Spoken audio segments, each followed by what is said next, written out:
ത്തിൽ നന്ദി പറയാം. 2004 ഡിസംബർ 7-ാം തീയതി ഉച്ചകഴിഞ്ഞ് 2:30 ഇതുപോലൊരു ആരാധനാമതിയാണ് ദൈവമാതാവ് ഈ അൾത്താരയിൽ പ്രത്യക്ഷയായിക്കൊണ്ട് ദുരന്തം ഉണ്ടാകാൻ പോകുന്നു, പ്രാർത്ഥിക്കണമെന്ന വലിയ സന്ദേശം കൈമാറിയത്. അതുകൊണ്ട് തന്നെ ഓരോ ആരാധനയിലും ദൈവമാതാവ് മക്കൾക്ക് വേണ്ടി മധ്യസ്ഥം പ്രാർത്ഥിക്കുന്ന വലിയ ആരാധന മണിക്കൂറിലേക്കാണ് നമ്മൾ പ്രവേശിക്കാൻ പോകുന്നത്. അതുകൊണ്ട് തന്നെ ഈശോയെ സ്നേഹിച്ചുകൊണ്ട് ഈ മണിക്കൂറിൽ ആയിരിക്കാൻ നമുക്ക് പ്രത്യേകം പരിശ്രമിക്കാം.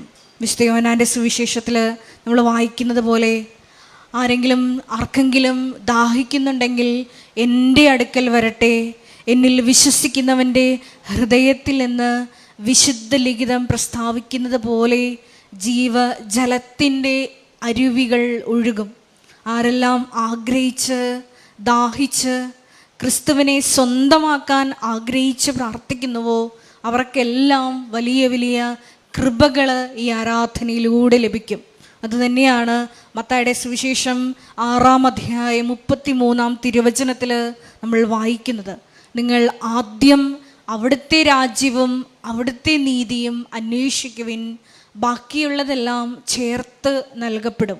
നമ്മുടെ ഭൗതികമായിട്ടുള്ള വിഷയങ്ങളെല്ലാം അത് സെക്കൻഡറി ആയി കണ്ടുകൊണ്ട് ക്രിസ്തുവിനെ ലക്ഷ്യമാക്കി ജീവിക്കുവാനുള്ള വലിയ സാക്ഷ്യ ചെയ്ത് നയിക്കാനുള്ള വലിയ കൃപയ്ക്ക് വേണ്ടി പ്രാർത്ഥിച്ചുകൊണ്ട് ഈ ആരാധന മണിക്കൂറിൽ നമുക്കായിരിക്കാം. ഏറെ പ്രത്യേകമായിട്ട് ഈ ധ്യാനം നയിക്കുവാൻ പോകുന്ന കൃപാസനത്തിൻ്റെ സ്ഥാപക ഡയറക്ടറായ ബഹുമാനപ്പെട്ട VP ജോസഫ് അച്ഛനെ ദൈവപിതാവിൻ്റെ കരങ്ങളിൽ സമർപ്പിച്ച് ഒരു നിമിഷം നമുക്ക് പ്രാർത്ഥിക്കാം.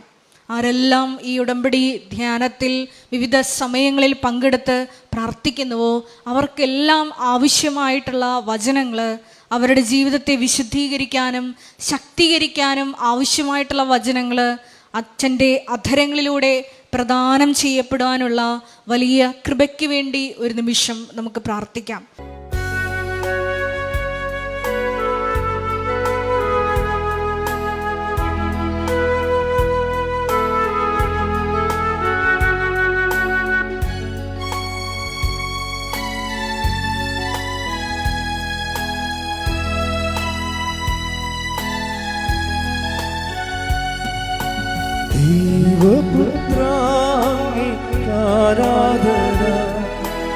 യേശുനാഥ അങ്ങേക്കാരാധന,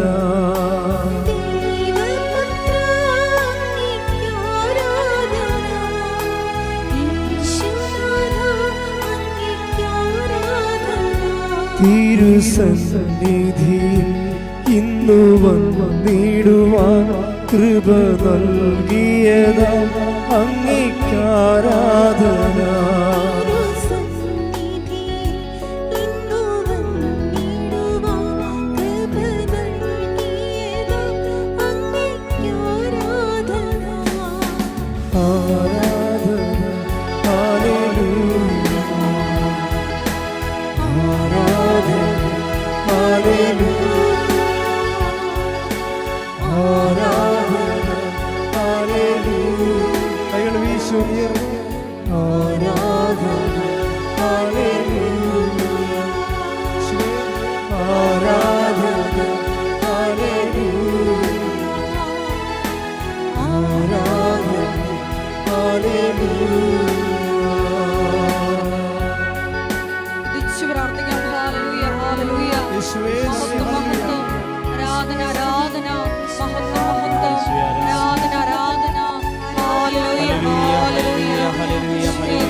സാന്നിധ്യം പ്രകടമാക്കണമെന്ന് ആരാധന. പരിശുദ്ധ പരമ ദിവ്യകാരുണ്യത്തിന് പരിശുദ്ധ പരമ ദിവ്യകാരുണ്യത്തിന് പരിശുദ്ധ പരമ ദിവ്യകാരുണ്യത്തിന്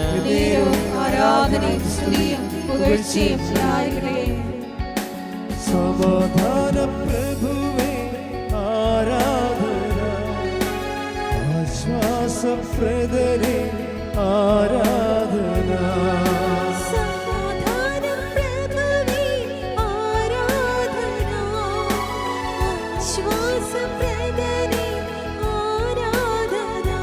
എന്റെ വിടുതലവൻ, എന്റെ സൗഖ്യമവൻ, എന്റെ മോചനദ്രവ്യം അവൻ ആരാധന.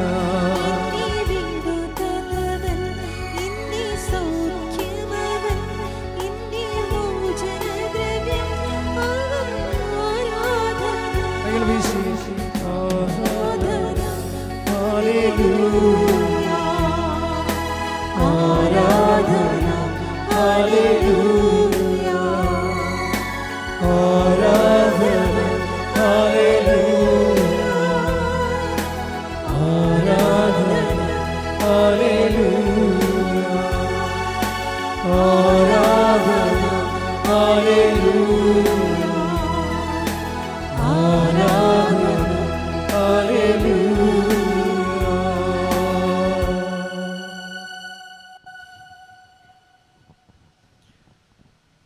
പരിശുദ്ധ പരമ ദിവ്യകാരുണ്യത്തിന് ആരാധനയും സ്തുതിയും പുകഴ്ചയും ഉണ്ടായിരിക്കട്ടെ.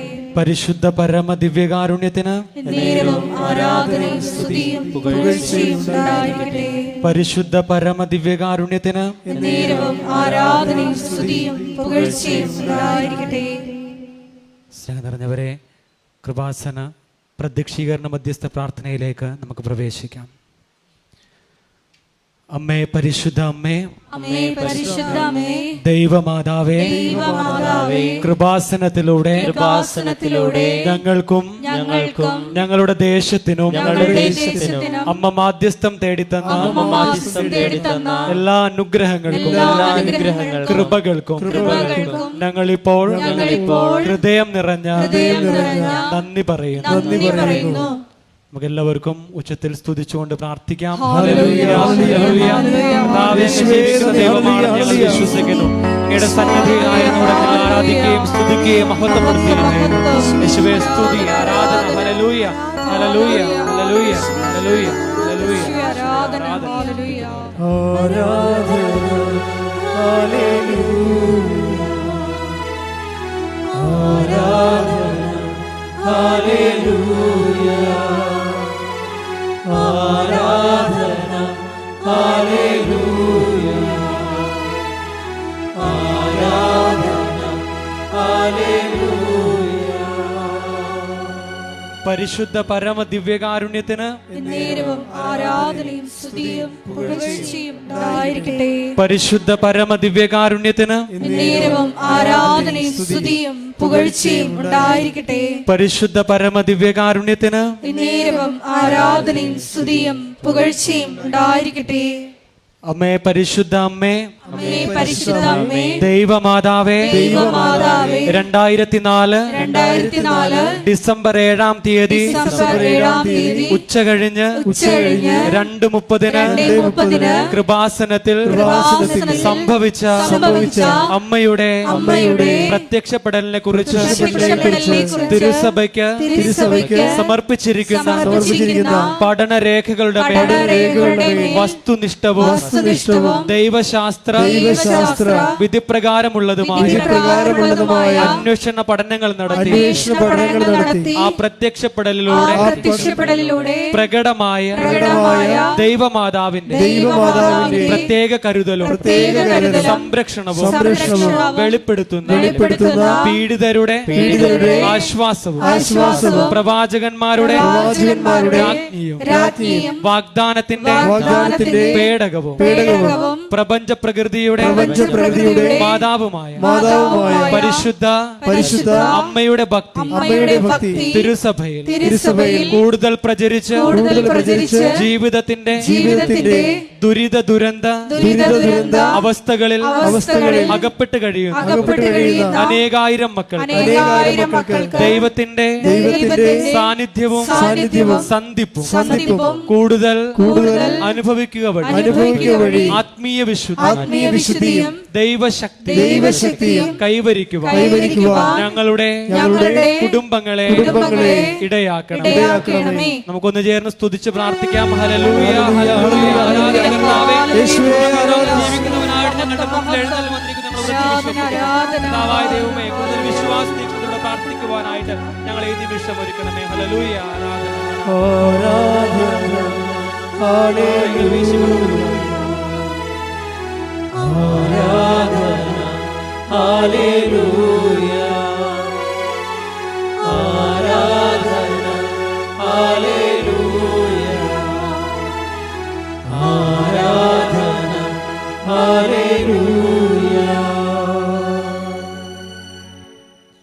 അമ്മേ, പരിശുദ്ധ അമ്മേ, ഭൂസ്വർലോകങ്ങളുടെ രാജ്ഞിയായ അങ്ങേക്ക് ഭൗമ സംരക്ഷണത്തിനായി പ്രപഞ്ച പ്രകൃതിയെ തിരുസഭ പ്രതിഷ്ഠിക്കുവാൻ ഈ പ്രത്യക്ഷീകരണം ഇടയാക്കണമേ.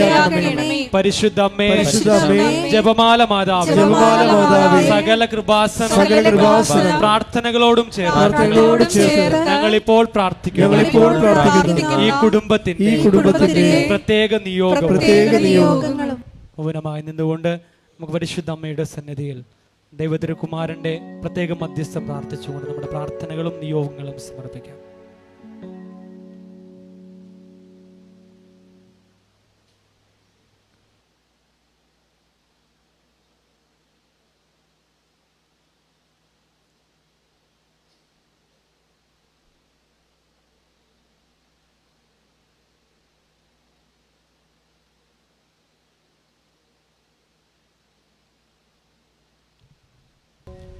അമ്മയുടെ പ്രത്യക്ഷീകരണത്തിന്റെ ഈ അനുഗ്രഹവേളയിൽ ഞങ്ങൾക്ക് സാധിച്ചു തരുവാൻ കനിയണമേ.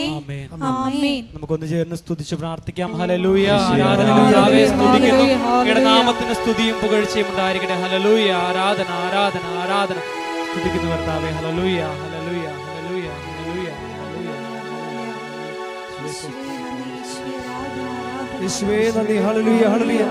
ശക്തിയോടെ സ്തുതിക്കട്ടെ. ഹല്ലേലൂയ, ഹല്ലേലൂയ, ഹല്ലേലൂയ. യേശുവേ നന്ദി, നന്ദി, നന്ദി കർത്താവേ. ഹല്ലേലൂയ, ഹല്ലേലൂയ. ആരാധന കർത്താവേ, സ്തുതിക്കുന്നു, മഹത്വപ്പെടുത്തുന്നു. ഹല്ലേലൂയ, ഹല്ലേലൂയ, ഹല്ലേലൂയ, ഹല്ലേലൂയ, ഹല്ലേലൂയ, ഹല്ലേലൂയ. നമുക്ക് കരങ്ങളടിച്ചുകൊണ്ട് സന്തോഷത്തോടും സ്തുതികൾ നിറഞ്ഞുകൊണ്ടും നമുക്ക് ദൈവസന്നിധിയിൽ ദൈവത്തെ ആരാധിക്കാം.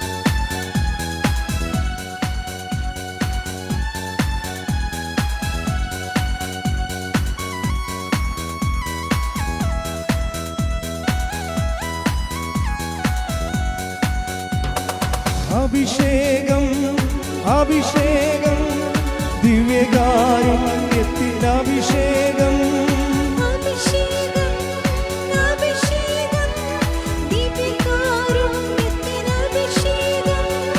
അഭിഷേകം, അഭിഷേകം, യേശുവിൻ ബലിയുടെ അഭിഷേകം. നമുക്ക് ഒരുമിച്ച് പാടാം.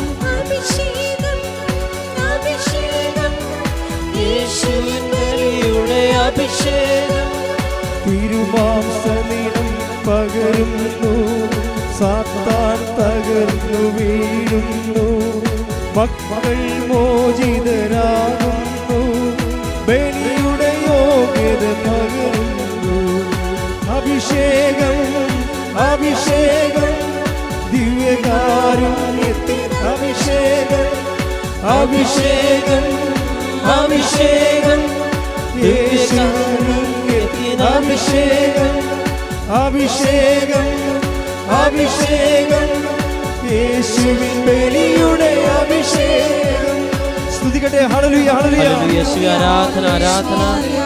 കർത്താവേ, ഞങ്ങളോടങ്ങ് സംസാരിക്കണമേ എന്ന് ഞങ്ങൾ പ്രാർത്ഥിക്കുന്നു.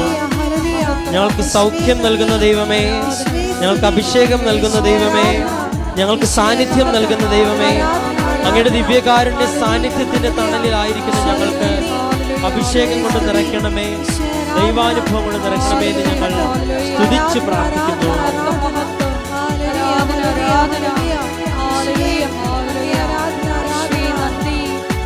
ആരാധന കൈകളടിച്ചുകൊണ്ട് സെഹിയോൻ ശാലെ പകർന്നൊരഭിഷേകം, കാൽവരി മലയിൽ കുരിശിലെ അഭിഷേകം.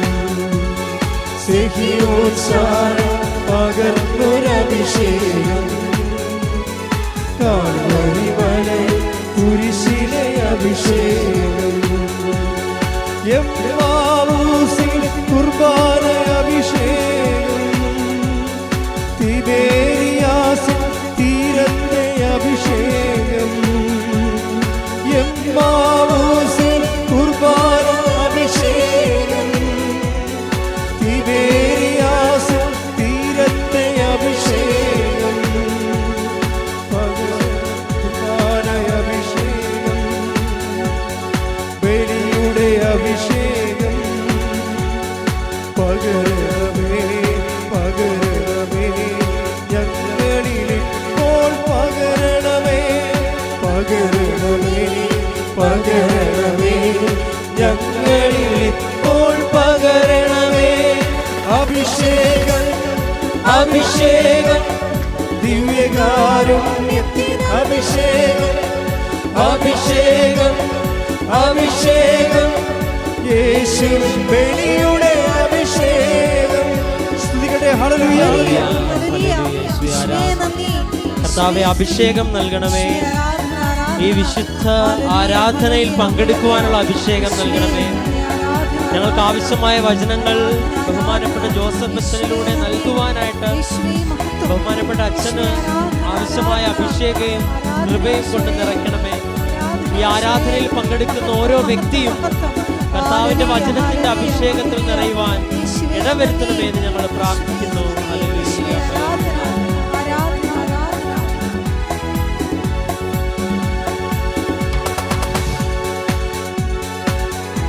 കരങ്ങളടിച്ചുകൊണ്ട് സന്തോഷത്തോടെ ആദിമസഭയിൽ പകർന്നൊരഭിഷേകം, കൂട്ടായ്മകളിൽ കൂട്ടിയൊരഭിഷേകം. ആദിമസഭയിൽ പകർന്നൊരഭിഷേകം, കൂട്ടായ്മകളിൽ കൂട്ടിയൊരഭിഷേകം. അൾത്താരകളിൽ നിറയുന്നൊരഭിഷേകം, ലോകരക്ഷയ്ക്കായി നൽകിയൊരഭിഷേകം.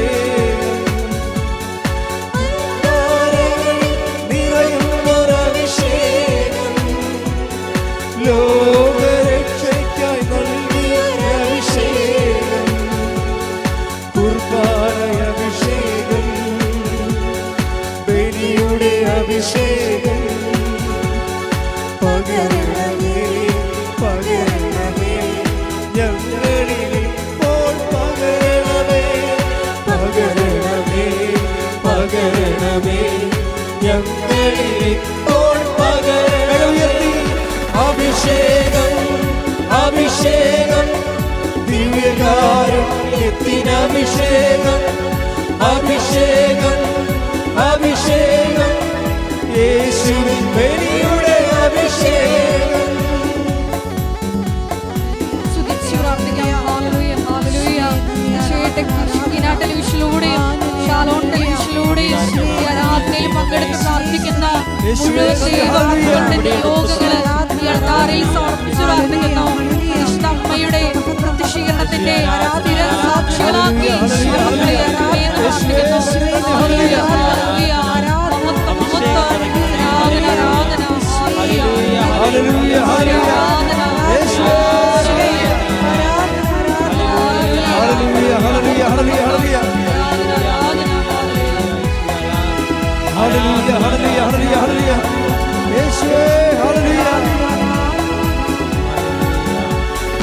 അഭിഷേകം അഭിഷേകം ദിവ്യകാരുണ്യത്തിന് അഭിഷേകം, അഭിഷേകം അഭിഷേകം ദിവ്യകാരുണ്യത്തിന് അഭിഷേകം, അഭിഷേകം അഭിഷേകം യേശുവിൻ ബലിയുടെ അഭിഷേകം.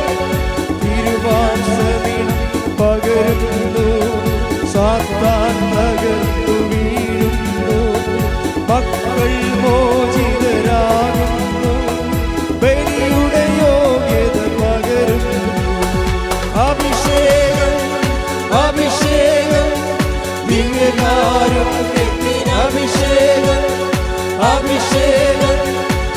അഭിഷേകം യേശുവിൻ ബലിയുടെ അഭിഷേകം സ്തുതിക്കട്ടെ ഹല്ലേലൂയ ഹല്ലേലൂയ ഹല്ലേലൂയ ഹല്ലേലൂയ യേശുവേ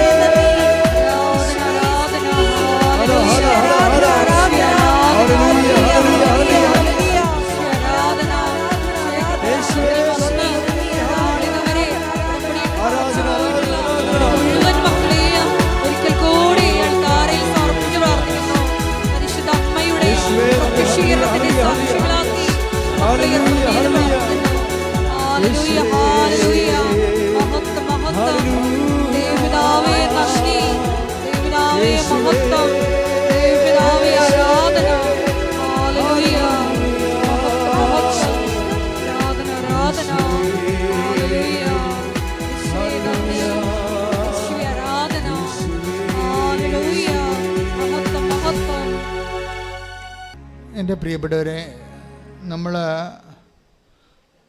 ഉടമ്പടിയിൽ അതിന് 4-5 ഫീച്ചേഴ്സാണുള്ളത്. നമ്മൾ ഉടമ്പടിയിലാണോ അല്ലയോ എന്ന ഇൻഡിക്കേറ്റർ എന്താ? അല്ലെങ്കിൽ നമ്മുടെ ഉടമ്പടി ദൈവം അംഗീകരിച്ചിട്ടുണ്ടോ ഇല്ലയോ എന്നെങ്ങനെ അറിയാൻ പറ്റും? അതിന് കുറഞ്ഞത് ഒരു 4 ഫീച്ചേഴ്സ് ഉണ്ടാകും.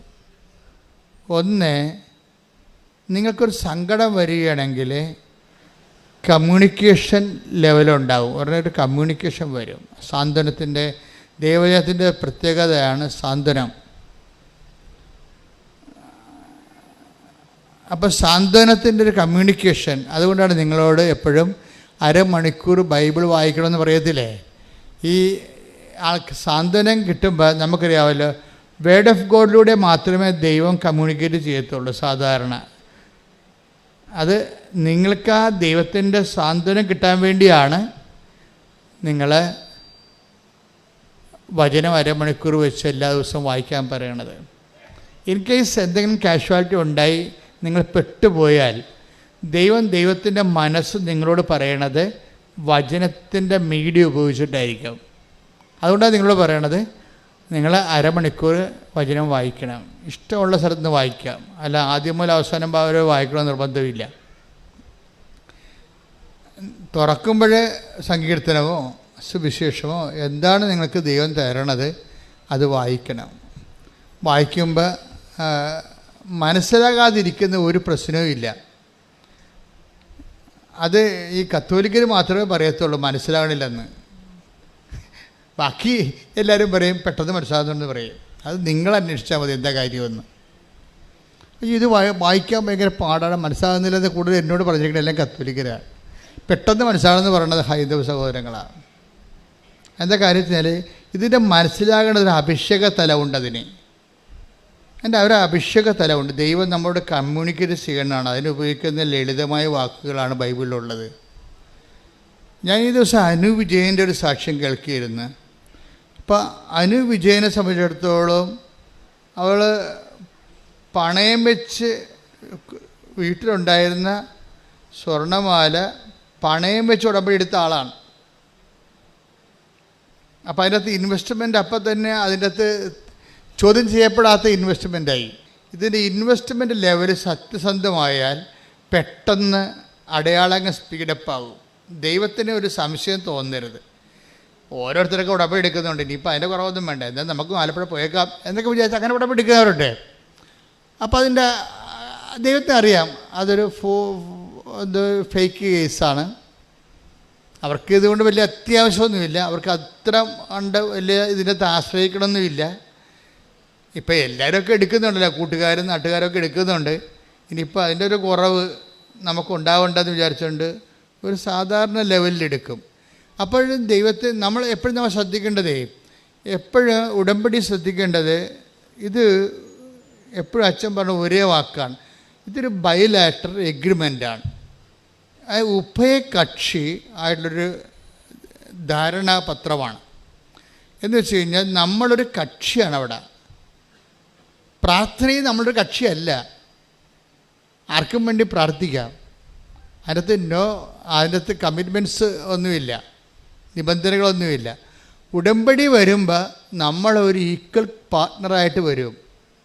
ഒരു തുല്യ പങ്കാളിയായിട്ടാണ് വരുന്നത്. ഈ തുല്യ പങ്കാളി വരുമ്പോൾ ഉണ്ടാകുന്നൊരു പ്രശ്നം, ഉടമ്പടി വാഗ്ദാനങ്ങളുടെ അവകാശികളായിട്ട് വരും. അത് ഒന്നും രണ്ടും വാഗ്ദാനമല്ല. ദൈവം ലോകം സൃഷ്ടിച്ച കാലം മുതൽ മനുഷ്യരാശിയുടെ വ്യത്യസ്തങ്ങളായ കാലാവസ്ഥയ്ക്ക് ഉണ്ടായിട്ടുള്ള പ്രതിസന്ധികളെ അതിജീവിക്കുന്നതിന് വേണ്ടി അതാത് കാലത്ത് കൊടുത്തിരിക്കുന്ന അപ്ഡേഷനോട് കൂടിയിട്ടുള്ള വാഗ്ദാനങ്ങൾക്ക് മുഴുവൻ നമ്മൾ അവകാശികളായിട്ട് വരികയും.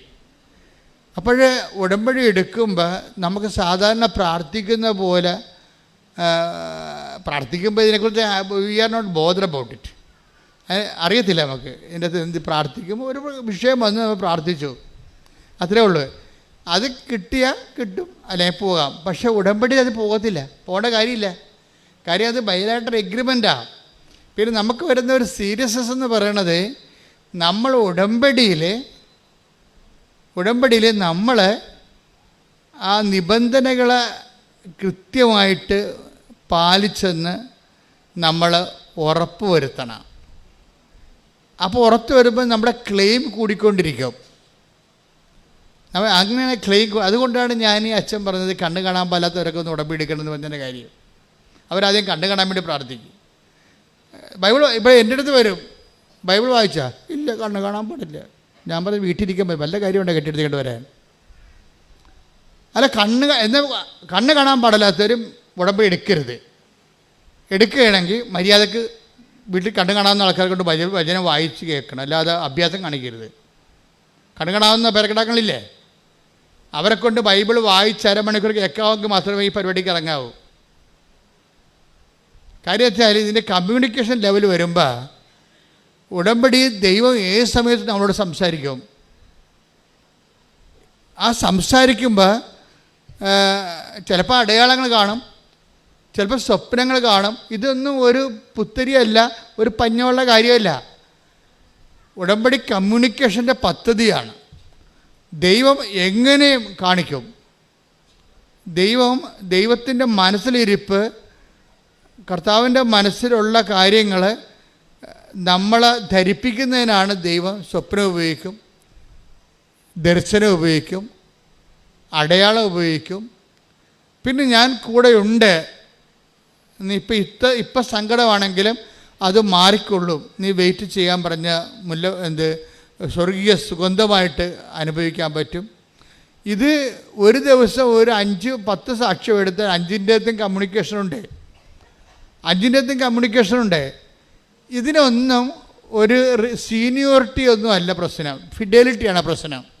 ഇപ്പം ഞാൻ 85 കൊല്ലമായി കത്തോലിക്കനാണ്, അല്ലെങ്കിൽ ഞാൻ 65 കൊല്ലമായി കത്തോലിക്കനാണ്, ആ ശുശ്രൂഷയിൽ ചെയ്ത് നിലനിന്ന് പോവുകയാണ്. അതൊന്നും സീനിയോറിറ്റി അല്ല എൻ്റെ വിഷയം. ചിലപ്പോൾ ആദ്യമായിട്ടാണ് നീ ജന്മത്തിൽ ഉടമ്പടി എടുക്കുന്നത്. നീ വിശ്വസ്തതയാണ് പ്രശ്നം, ഫിഡലിറ്റിയാണ് എൻ്റെ പ്രശ്നം. അപ്പോൾ നീ വിശ്വസ്തയാണെങ്കിൽ ഉടമ്പടി ഓട്ടോമാറ്റിക്കായിട്ട് ഫയറാകും. അപ്പോൾ ഒന്ന് പ്രാർത്ഥിച്ചേ, കർത്താവായ ദൈവമേ, അങ്ങയോട് ചെയ്ത ഉടമ്പടിയിലെ വിശ്വസ്തരായിരിക്കാൻ എന്നെ പ്രത്യേകം അഭിഷേകം ചെയ്യണമേ. അവിശ്വസ്തതയുടെ ഒരു ലാഞ്ചന പോലും നമ്മുടെ ഉടമ്പടി ബന്ധത്തിൽ ഉണ്ടാവാതിരിക്കാൻ എന്നെ പ്രത്യേകം സംരക്ഷിക്കണമേ. അങ്ങയുടെ നാമത്തെ ഓർത്ത് സംരക്ഷിക്കണമേ. ശ്രുതികട ഹല്ലേലൂയ. ആരാധന. ഉടമ്പടി നിബന്ധനകള് വിശ്വസ്താപൂർവം പാലിക്കുവാനുള്ള ഈ അഭിഷേകം ഈ ആരാധനയിലൂടെ വ്യക്തിപരമായി ഞങ്ങൾക്ക്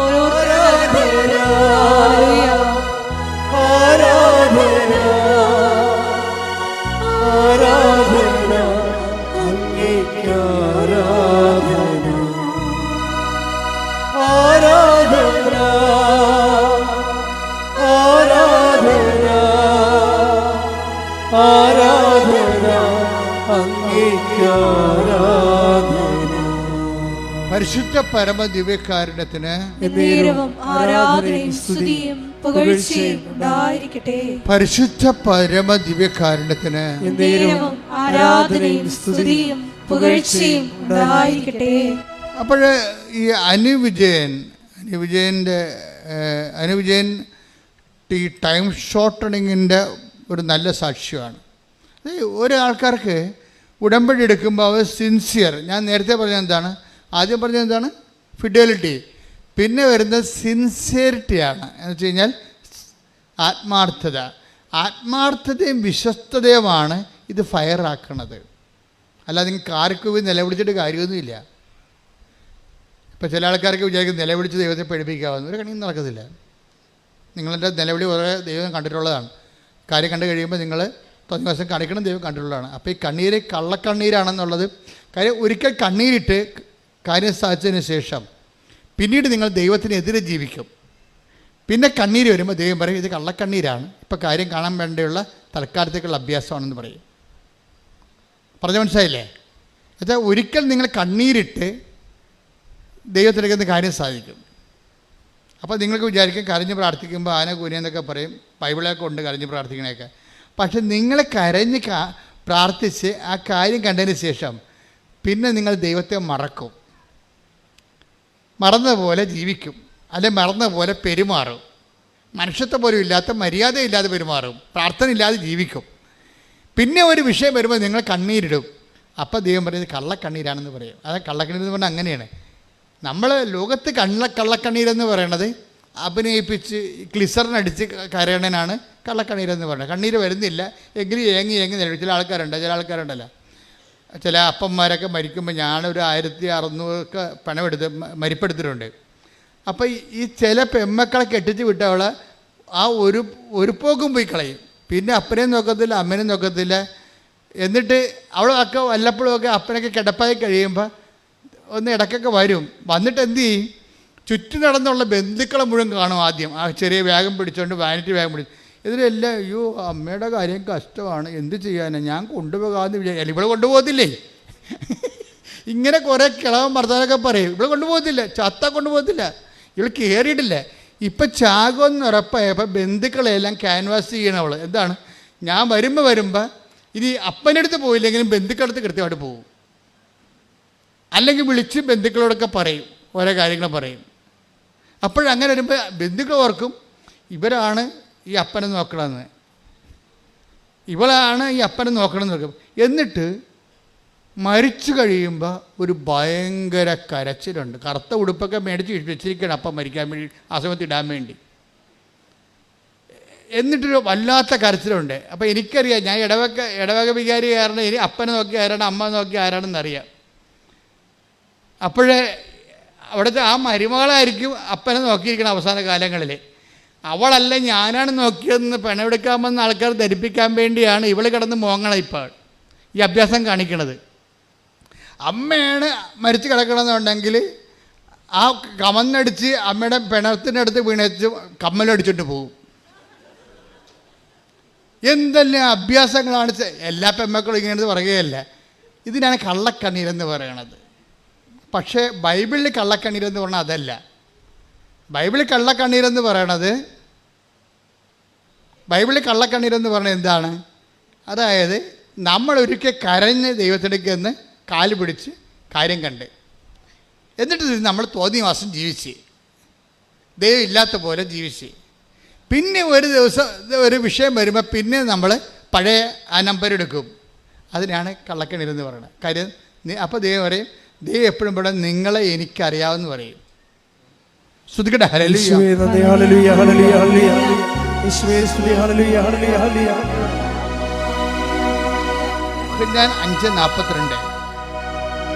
യോഹന്നാൻ 5:42 എനിക്ക് നിങ്ങളെ അറിയാം, നിങ്ങളിൽ ദൈവസ്നേഹമില്ല. എനിക്ക് നിങ്ങളെ അറിയാം, പറഞ്ഞേ, എനിക്ക് നിങ്ങളെ അറിയാം, നിങ്ങൾ ദൈവസ്നേഹമില്ല, നിങ്ങളിൽ ദൈവസ്നേഹമില്ല. ഇത് ഭയങ്കര ക്യാപിറ്റൽ വേർഡാണ്. വളരെ ശ്രദ്ധിച്ച് കൈകാര്യം ചെയ്യുക. ഉടമ്പടിക്കാർ വളരെ ശ്രദ്ധിക്കേണ്ട വചനമാണിത്. എന്താണ്? യോഹന്നാൻ 5:42. എന്താണ്? എനിക്ക് നിങ്ങളെ അറിയാം. അത് തന്നെ ഓർഡർ തമ്മവ ആളറിയാം, അത്ര. എനിക്ക് നിങ്ങളെ അറിയാം. എന്നുവെച്ചാൽ നിങ്ങളെ പഴയ ചരിത്രം അറിയാമെന്ന് പറയണം. ഒന്നും മറക്കത്തില്ല, അല്ലേ കുഴപ്പം. ദൈവത്തിൻ്റെ ഏറ്റവും വലിയ കുഴപ്പം എന്താണെന്ന് വെച്ച് കഴിഞ്ഞാൽ ഒന്നും മറക്കത്തില്ല. നിങ്ങൾ മറന്നു പോകും. പക്ഷെ മറ്റത് അവിടെ ക്ലിയർ റെക്കോർഡ് ചെയ്ത് വെച്ചിരിക്കുക, രജിസ്റ്റേർഡാണ് സംഭവം. നിങ്ങൾ ഈ രജിസ്റ്റേർഡ് എന്ന് പറയുന്നത് നിങ്ങളുടെ തലയിലെഴുത്തായിട്ട് മാറരുത്. നിങ്ങളുടെ തലയിലെഴുത്ത് നിങ്ങൾ തന്നെ തിരുത്താൻ നോക്കണം. കാര്യം നിങ്ങളുടെ കഴിഞ്ഞ കാലങ്ങളിലുള്ള അഭ്യാസങ്ങളും ആ വ്യക്തികൾ തന്നെ ഇന്നും ജീവിച്ചിരിക്കണമെന്നുണ്ടെങ്കിൽ നിങ്ങൾ ഫ്രോഡായിട്ട് രജിസ്റ്റേർഡാണ്. നിങ്ങളുടെ പേരടിക്കുമ്പോൾ തന്നെ ഫ്രോഡെന്ന് അടിച്ചു വരും. കള്ളത്തരമാണ് കയ്യിരിക്കണമെന്ന് വരൂ. അതുകൊണ്ടാണ് സത്യസന്ധത, ആത്മാർത്ഥത ഉടമ്പടിയിലെ പ്രധാനപ്പെട്ട വിഷയമായി മാറണത്. സത്യസന്ധത. നിങ്ങൾ ഉടമ്പടി എടുക്കുമ്പോൾ തന്നെ നിങ്ങളെ സത്യത്തിലേക്കാണ് ദൈവം വിളിക്കണത്. പിന്നെന്താണ്? ആത്മാർത്ഥതയിലേക്കാണ് വിളിക്കണത്. അതിന് ദൈവം പുതിയ മനുഷ്യൻ എന്ന് പറയും. പുതിയ മനുഷ്യൻ ബൈബിൾ ഉപയോഗിക്കുന്ന ഏറ്റവും വലിയൊരു സംജ്ഞയാണ് പുതിയ മനുഷ്യൻ. നിങ്ങൾ പറഞ്ഞില്ലേ ഈ വീട് ഇരുട്ടുകുത്തി കിടക്കുകയാണ്, ഇതിൽ കയറുമ്പോൾ തന്നെ നെഗറ്റീവ് പവറാണെന്നൊക്കെ പറഞ്ഞ് നിങ്ങൾ ചുമ്മാ കള്ളത്തിലൊക്കെ പറയത്തില്ലേ. കുറേ ആൾക്കാരിങ്ങനെ അടിച്ച് തലക്കയറ്റിട്ടിരിക്കണേ, അവിടെ നെഗറ്റീവ് പവറാണ്. ഒരു മണ്ണാങ്കട്ടയില്ല. മര്യാദക്ക് നിങ്ങൾ സത്യസന്ധരായി കഴിഞ്ഞാൽ, ദൈവദൃശ്യം ആത്മാർത്ഥമായി കഴിഞ്ഞാൽ വെളിച്ചം എങ്ങനെ വരുമെന്നറിയാം. ഇപ്പം അനുവിജയം തന്നെ എന്താ പറയണത്? എൻ്റെ വീട്ടിൽ ഇരുട്ടായിരുന്നു, ഇപ്പോഴും കർത്താവിൻ്റെ വെളിച്ചം വീശെന്നാണ് പറഞ്ഞത്. കൈയടിച്ച് കർത്താവ്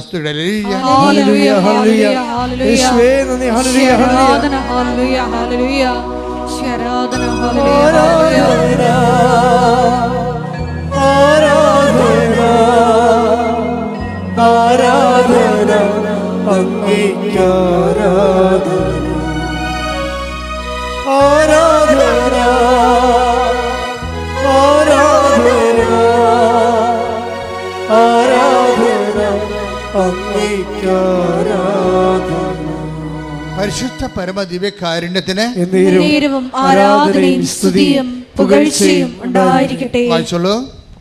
വെളിപാട് 21:1. ഒരു പുതിയ ആകാശവും പുതിയ ഭൂമിയും ഞാൻ കണ്ടു. ആദ്യത്തെ ആകാശവും ആദ്യത്തെ ഭൂമിയും കടന്നുപോയി, കടലും അപ്രത്യക്ഷമായി. കടലും അപ്രത്യക്ഷമായെന്ന് പറയുമ്പോഴേ ബൈബിളിൽ എപ്പോഴും ഈ കടല് സങ്കടങ്ങളുടെ ഒരു പ്രതീകമാണ്. ഈ സങ്കടങ്ങൾ അപ്രത്യക്ഷമാകുന്നൊരു സമയമുണ്ട്. ഒരു വ്യക്തി ദൈവസ്നേഹം നിറഞ്ഞ് ആ ദൈവസ്നേഹത്തിൽ ആന്തരിക അഭിഷേകം കിട്ടിക്കഴിഞ്ഞാൽ നിലവിലുള്ള സങ്കടമായിട്ട് അനുഭവിക്കാത്തൊരവസ്ഥ വരും. ഇതിനാണ് പുതിയ ആകാശം എന്നൊക്കെ പറയണത്.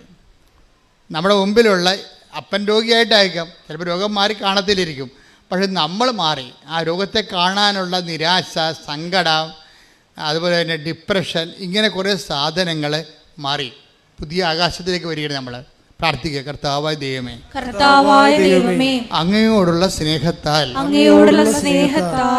അങ്ങയുടെ വചനം സത്യസന്ധമായി ആത്മാർത്ഥമായി പാലിക്കുന്നതിലൂടെ അങ്ങയോട് ചെയ്ത ഉടമ്പടിയിൽ വിശ്വസ്തരായി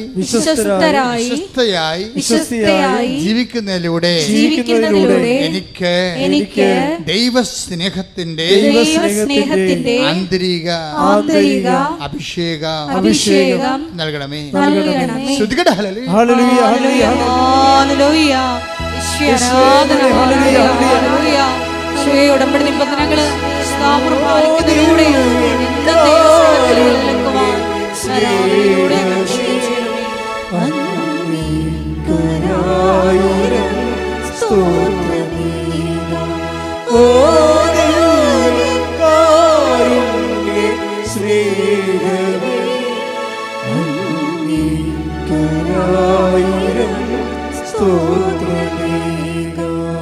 പരിശുദ്ധ പരമദിവ്യകാരുണ്യത്തിന് ആരാധനയും സ്തുതിയും പുകഴ്ചയും ഉണ്ടായിരിക്കട്ടെ. നമുക്ക് അതായത് നിങ്ങൾ ഉടമ്പടിയുടെ ആന്തരിക അഭിഷേകം പ്രാപിച്ചിട്ടുണ്ടോ,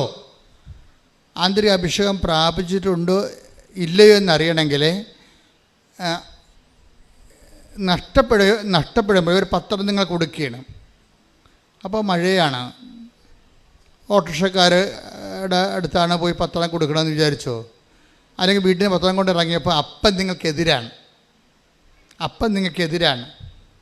അപ്പം അപ്പൻ എവിടെയെങ്കിലും പോട്ടെ എന്നിട്ട് ഞാൻ പത്രം കൊണ്ട് ഇറങ്ങാം, അല്ലെങ്കിൽ അപ്പൻ ചുമ്മാ വേണമെങ്കിൽ എൻ്റെ തന്തയ്ക്ക് വിളിക്കും, പുള്ളിയെ തന്നെയാണ് വിളിക്കണമെങ്കിലും വെറുതെ എന്തിനാ തന്തയ്ക്ക് വിളിയാക്കണം അപ്പനെ തന്നെയാണ് വിളിക്കണത് അപ്പൻ. പക്ഷേ എന്തിനാണ് രാവിലെ പുള്ളിക്ക് പണിയുണ്ടാക്കുന്നത്? പുള്ളി പോട്ടെ പോയിട്ട് പത്രം കൊണ്ട് ഇറങ്ങാമെന്ന് വിചാരിക്കും. അപ്പോൾ പോകുമ്പോഴും നിങ്ങളുടെ ഉള്ളിൽ ഉൾക്കണ്ട, നിങ്ങളുടെ വികാരം എന്താണ് ഉള്ളിൽ? ഉൾക്കണ്ട, സങ്കടം അല്ലെങ്കിൽ കാണുക, ഒരു പറയുക, ഇത് എങ്ങനെയെങ്കിലും ഒന്ന് കൊടുത്ത് തീർത്താൽ മതിയായിരുന്നു ഈ സാധനത്തിന്. അപ്പോൾ നിങ്ങൾ കവനൻ്റിലായിട്ടില്ല. കവനൻ്റിലാകണമെങ്കിൽ സന്തോഷം ഫീൽ ചെയ്യും. നഷ്ടപ്പെടുന്ന എല്ലാത്തിനും രോഗികളെ കാണാൻ പോകുമ്പോൾ ഭയങ്കര ഭയങ്കര പ്രസരിപ്പായിരിക്കും. നിങ്ങൾ കവനൻ്റിലാണോ ഇല്ലേ എന്നുള്ള ഇൻഡിക്കേറ്ററാണ് ഞാൻ സംസാരിക്കുന്നത്. ഇപ്പോൾ ഇൻഡിക്കേറ്റർ ഓഫ് കവനൻസ്, അതായത് കവനൻ്റിലാണോ ഇല്ലയോ എന്നുള്ള സൂചന. അതിൽ ഒരു സാധനം ആന്തരിക സന്തോഷമാണ്. രോഗികളെ കാണാൻ പോകുന്നു, അല്ലെങ്കിൽ രോഗികളുടെ അനാഥാലയത്തിൽ പോയി നഖം വെട്ടി കൊടുക്കുന്നു, ഉടുപ്പരക്കി കൊടുക്കുന്നു. അപ്പോൾ നമുക്ക് ത്രില്ലടിക്കും, നമുക്ക് ഉള്ളിൽ ഭയങ്കര സന്തോഷം തോന്നും നമുക്ക്. അപ്പോൾ ആന്തരിക സന്തോഷം. അപ്പോൾ ദാറ്റ് മീൻസ് നിങ്ങൾക്ക് ആത്മാവിൻ്റെ കൃപ കിട്ടി, നിങ്ങൾ കർത്താവിൻ്റെ ലൈനിൽ ഉടമ്പടിയിലാണ്. അതറിയണമെങ്കിൽ സുവിശേഷം 13:44 എടുത്ത് ശ്രുതിക്കട്ടെ. ഹല്ലേലൂയ.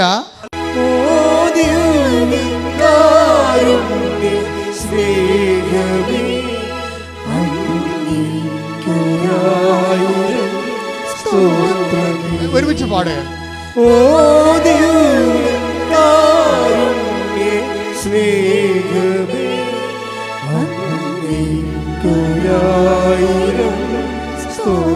ഒരുമിച്ച് പാടാം.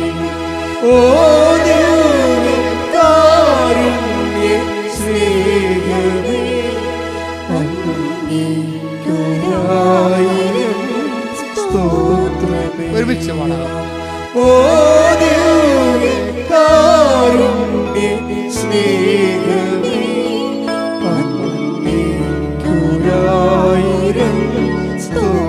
ശ്രുതിക്കട്ടെ. ഹല്ലേലൂയ ഹല്ലേലൂയ ഹല്ലേലൂയ ഹല്ലേലൂയ.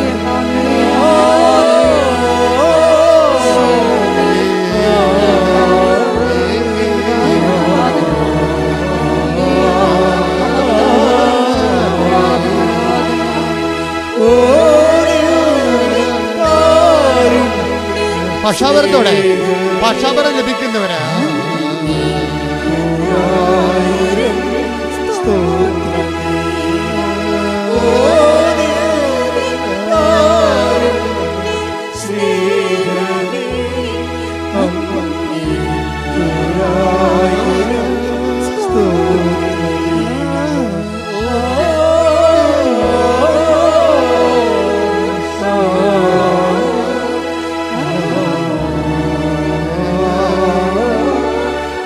ദൈവസ്നേഹത്തോടെ ദിവ്യകാരുണ്യ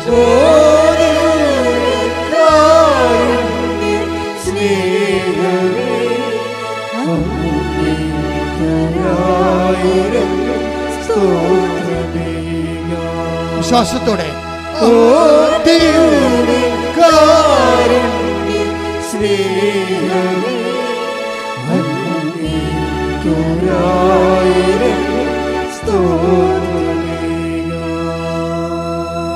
ആന്തരികമായ സന്തോഷം പാടുമ്പോഴും ഉണ്ടാകണം. ഒക്കെ ഫീൽ ചെയ്യണം. ദൈവത്തെ ആരാധിക്കുകയാണെന്ന് നിൻ്റെ മനസ്സിൻ്റെ ഉള്ളിൽ നിന്നുകൊണ്ട് നിങ്ങൾക്ക് ആന്തരികമായ ഒരു സന്തോഷം ഉണ്ടാകട്ടെ. ഇത് ഇവിടെ 13:44. സ്വർഗരാജ്യം വയലിൽ ഒളിച്ചു വച്ചിരിക്കുന്ന നിധിക്ക് തുല്യം. അത് കണ്ടെത്തുന്നവൻ അത് മറച്ചു വയ്ക്കുകയും സന്തോഷത്തോടെ പോയി തനിക്കുള്ളതെല്ലാം വിറ്റ് ആ വയൽ വാങ്ങുകയും ചെയ്യുന്നു. ഇത് ഒരു പ്രധാനപ്പെട്ട വചനമാണ്. ഉടമ്പടിയുമായി ബന്ധപ്പെട്ട് കണക്റ്റഡാണ് അത്. എന്നുവെച്ചാൽ ഇത് മത്തായിയുടെ സുവിശേഷമാണ് 13:44. അല്ല, ദൈവരാജ്യം നിങ്ങൾക്കറിയാമല്ലോ. ഈ ഉടമ്പടിയുടെ ആത്യന്തിക ലക്ഷ്യം എന്താണ്? ദൈവരാജ്യമാണ്. ദൈവരാജ്യം എന്ന് പറഞ്ഞാൽ എന്താണ്? ദൈവഭരണം, റെയിൻ ഓഫ് ഗോഡ്. നമ്മുടെ ജീവിതത്തിൻ്റെ എല്ലാ മണ്ഡലങ്ങളിലും ദൈവഭരണം ഉറപ്പ് വരുത്തിയാൽ ഉടമ്പടി എണ്ണയിട്ട് യന്ത്രം പോലെ ഓട്ടോമാറ്റിക്കായിട്ട് വർക്കൗട്ട് ചെയ്യും. ഉടമ്പടി ഉറപ്പ് വരുത്തിയിട്ട് ദൈവരാജ്യത്തേക്കാൾ പോണതിനേക്കാൾ നല്ലത് ദൈവരാജ്യം ഉറപ്പ് വരുത്തിയിട്ട് ഉടമ്പടി ഓട്ടോമാറ്റിക്കായിട്ട് വർക്ക് ചെയ്യാനാണ്. അപ്പോൾ ദൈവരാജ്യം എന്താണ്? ഒരു വിഷയം. ഇപ്പം ഇന്നലെ ഒരു കേസ് ഞാനെടുത്ത്. അപ്പോൾ അദ്ദേഹത്തിൻ്റെ വൈഫ് വഴക്കിട്ട് പോയിരിക്കുകയാണ്. അപ്പോൾ അവർ ഒന്നിച്ച് ജീവിക്കണമെന്നാണ് പുള്ളി എൻ്റെ അടുത്ത് എഴുതി തന്നിരിക്കുന്നത്. അപ്പോൾ ഞാൻ മാതാവിൻ്റെ അടുത്ത് കൊണ്ടുവന്ന് അത് വെച്ചിട്ട് തിരിച്ചു വന്ന ആളോട് ചോദിച്ച്, നിങ്ങൾ പോയി വിളിക്കുമോന്ന്. വിളിക്കത്തില്ല. അത് എന്ത് മാതാവിനെ കൊണ്ട് വിളിപ്പിക്കാൻ വേണ്ടി ഇരിക്കുന്ന പാപ്പടമ്പോൾ വിളിക്കത്തില്ല. പുള്ളിക്കാർ ഈഗുണ്ട്. അത് ലോകരാജ്യം എന്ന് പറയും. എന്നുവെച്ചാൽ അയാളുടെ അധികാരം. കാര്യം ഞാൻ പോയി വിളിച്ചുകൊണ്ട് വന്നാൽ അവിടെ അമ്മായിയമ്മ ഇരിപ്പുണ്ട്. അവിടെ എന്താണ്, അങ്ങനെ വരട്ടെ, അവസാനം പട്ടി വന്ന പോലെ നീ വന്നില്ല, നിന്നെ വരത്താൻ എനിക്കറിയാവുന്ന അമ്മായിയമ്മ അവിടെ നിന്ന് പറയും. അപ്പോൾ അവരെ ചവിട്ടിക്കിറാൻ വേണ്ടി ഇയാൾക്ക് തോന്നും. അതുകൊണ്ട് ആ അഭ്യാസത്തിൽ ഞാനില്ല. അവൾ വരണേ വന്നിട്ട് ഒരുമിച്ച് ജീവിക്കാൻ തയ്യാറാണ്. ഇവിടെ ദൈവരാജ്യം ഇല്ല. മനസ്സിലായില്ലേ? ദൈവരാജ്യം എന്ന് പറയണത് ദൈവത്തിൻ്റെ വചനത്തിന് വേണ്ടി, സ്വന്തം ദൈവഭരണത്തിന് വേണ്ടി സ്വന്തമായിട്ട് അടിയുറ വെക്കണം. അവിടെ അഹങ്കാരമില്ല, ക്ഷമയുണ്ട്. ക്ഷമയെന്ന് പറഞ്ഞാൽ എന്താണ്? കണ്ടൻറ്റ് വൈസ് ക്ഷമ എന്താ? മഹാത്മാഗാന്ധിയുടെ ക്ഷമയല്ലേ ബൈബിളിലെ ക്ഷമ? കണ്ടൻറ്റ് വൈസ് ഒരു ക്ഷമ എന്ന് പറയുന്നത് കണ്ടൻറ്റ് വൈസിൽ അതിൻ്റെ അകത്ത് ചേരുവക ഒരു ക്ഷമയെന്ന് പറയുന്നത് എന്താണ്? സഹിക്കുന്ന സ്നേഹത്തിനാണ് ക്ഷമയെന്ന് പറയണത്. മനസ്സിലായ? ഞാൻ മണ്ണോളം ക്ഷമിച്ചതൊക്കെ പറയണതല്ല പ്രശ്നം. സഹിക്കുന്ന സ്നേഹം എന്ന് പറഞ്ഞാൽ ആർക്കുള്ളതാണ്? കുരിശിലെ കർത്താവിനുള്ളതാണ് സഹിക്കുന്ന സ്നേഹം. ഈ സഹനം മുഴുവനും എന്തിനു വേണ്ടിയാണ്? നമ്മളുള്ള സ്നേഹത്തെ പ്രതിയാണ്. അപ്പോൾ സഹനം ഫീൽ ചെയ്യുന്നില്ല. ആളിൻ്റെ ഉള്ളിൽ സന്തോഷമാണ് ഉള്ളത്. നമ്മളാണ് ദുഃഖമാണെന്നൊക്കെ പറഞ്ഞ് പാട്ടൊക്കെ പാടി വെറുതെ കണ്ണീരിൽ നടത്തുന്നത്. ആളിൻ്റെ ഉള്ളിൽ ആ സമയത്ത് അവിടുന്നാണ് അവനെ ക്ലേശങ്ങൾക്ക് വിട്ടുകൊടുത്തത്. ആരാണ്? പിതാവായ ദൈവം. പറഞ്ഞ് അവിടുന്നാണ് അവനെ ക്ലേശങ്ങൾക്ക് വിട്ടുകൊടുത്തത്. അപ്പൊ നിങ്ങൾ എപ്പോഴും ഓർക്കേണ്ടതാണ്, ഈ ക്ലേശത്തിന്റെ ഒരു ഭാഗം നമുക്കുണ്ടാകുന്ന ക്ലേശം എല്ലാം അങ്ങനെയല്ല, ഒരു ഭാഗം ദൈവദത്തമാണ് അതിനകത്ത് വരുന്നത്. അതിന് ദൈവികമായ ലക്ഷ്യങ്ങളുണ്ടാവും. നമ്മളൊന്ന് മാറ്റി മറിച്ച് ദൈവ പൈതലായി എടുക്കാൻ വേണ്ടിയുള്ള ഒരു മോൾഡിങ്ങിൻ്റെ ഭാഗമായിട്ട് ചില സമയത്ത് ചില ഗിവൺ ആയിട്ടുള്ള ചില നമുക്ക് നൽകിയിട്ടുള്ള ചില തനത് ക്ലേശങ്ങളുണ്ടാകും. പറഞ്ഞോളൂ. പാപപരിഹാര ബലിയായി പാപപരിഹാര ബലിയായി തന്നെ അർപ്പിക്കുമ്പോൾ അവൻ തന്റെ സന്തതി പരമ്പരയെ, അതായത് നമ്മളെയൊക്കെ ഓർത്തിട്ട് അവൻ്റെ സന്തതി പരമ്പരയാണ് ഈ കാലഘട്ടം 2000 കൊല്ലമായിട്ട് അവൻ്റെ രക്തത്തിൽ ജനിച്ചിട്ടുള്ള അവന് നാഥനും രക്ഷകനും ഏറ്റു പറഞ്ഞിട്ട് നിത്യതയ്ക്ക് വേണ്ടി അവൻ നേടിയെടുത്ത നിത്യതയ്ക്ക് അവകാശം ലഭിച്ച ദൈവ പൈതലേ, അതാണ് സന്തതി പരമ്പരയെ കാണുകയും ദീർഘായുസ് പ്രാപിക്കുകയും ചെയ്യും. അപ്പം അവൻ പ്രത്യാശ അർപ്പിക്കുകയും അവൻ്റെ വേദനയിൽ അവൻ ദീർഘായുസ് പ്രാപിക്കുകയും ചെയ്യണം. എന്നുവെച്ചാൽ ദീർഘായുസ് എന്ന് വെച്ചാൽ അവൻ്റെ ദീർഘായുസത്ത് ആയുസിൻ്റെ ദീർഘം എന്ന് വെച്ചാൽ ഉയർപ്പാണ് ഉദ്ദേശിക്കുന്നത്. അവൻ പീഡാനുഭവത്തിൻ്റെ സമയത്ത് തന്നെ തിരുവുദ്ധാനത്തിൻ്റെ ആന്തരിക സന്തോഷം അനുഭവിച്ചവനാണ് ക്രിസ്തു. കൈയടിച്ച് കർത്താവ്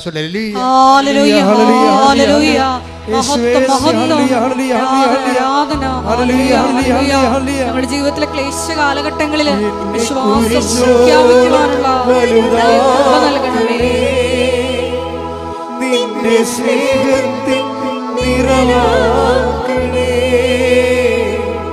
എന്നെ കുരിശോളം വലുതാക്കണേ, നിന്റെ സ്നേഹത്തിൻ നിഴലാക്കണേ.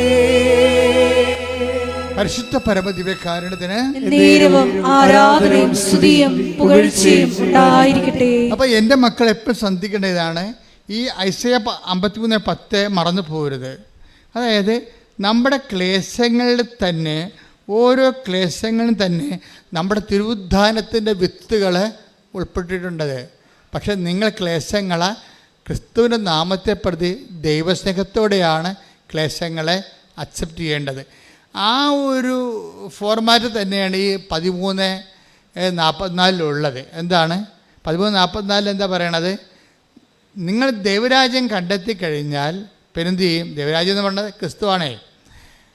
അതായത് നമ്മുടെ ജീവിതം ഇപ്പം തന്നെ ഈ മനുഷ്യൻ കർത്താവിൻ്റെ നാമത്തെ പ്രതി ഞാൻ പോയി ജീവിത പങ്കായി വിളിച്ചുകൊണ്ട് വരും.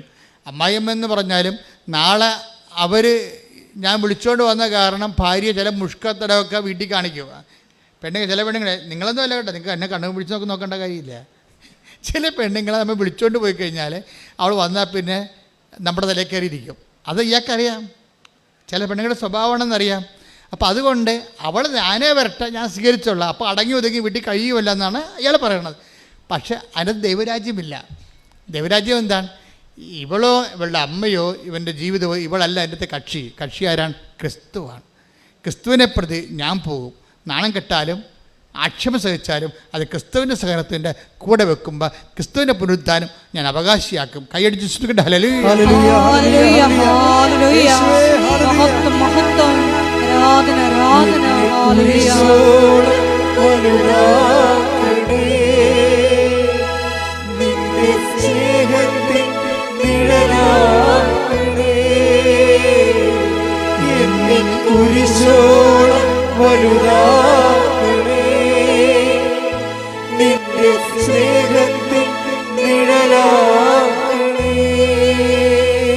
പരിശുദ്ധ പരമദിവ്യകാരുണ്യത്തിന് എന്നേരവും ആരാധനയും സ്തുതിയും പുകഴ്ചയും ഉണ്ടായിരിക്കട്ടെ. ഇപ്പം നമ്മൾ ഉടമ്പടിയിലായോ എന്നറിയാനുള്ള ഇൻഡിക്കേറ്ററാണ്. ഇപ്പോൾ കറണ്ട് ഉണ്ടോ ഇല്ലേ എന്നറിയാൻ വേണ്ടി ഒരു ഇൻഡിക്കേറ്റർ ലാമ്പ് ഉണ്ടാവും അല്ലേ?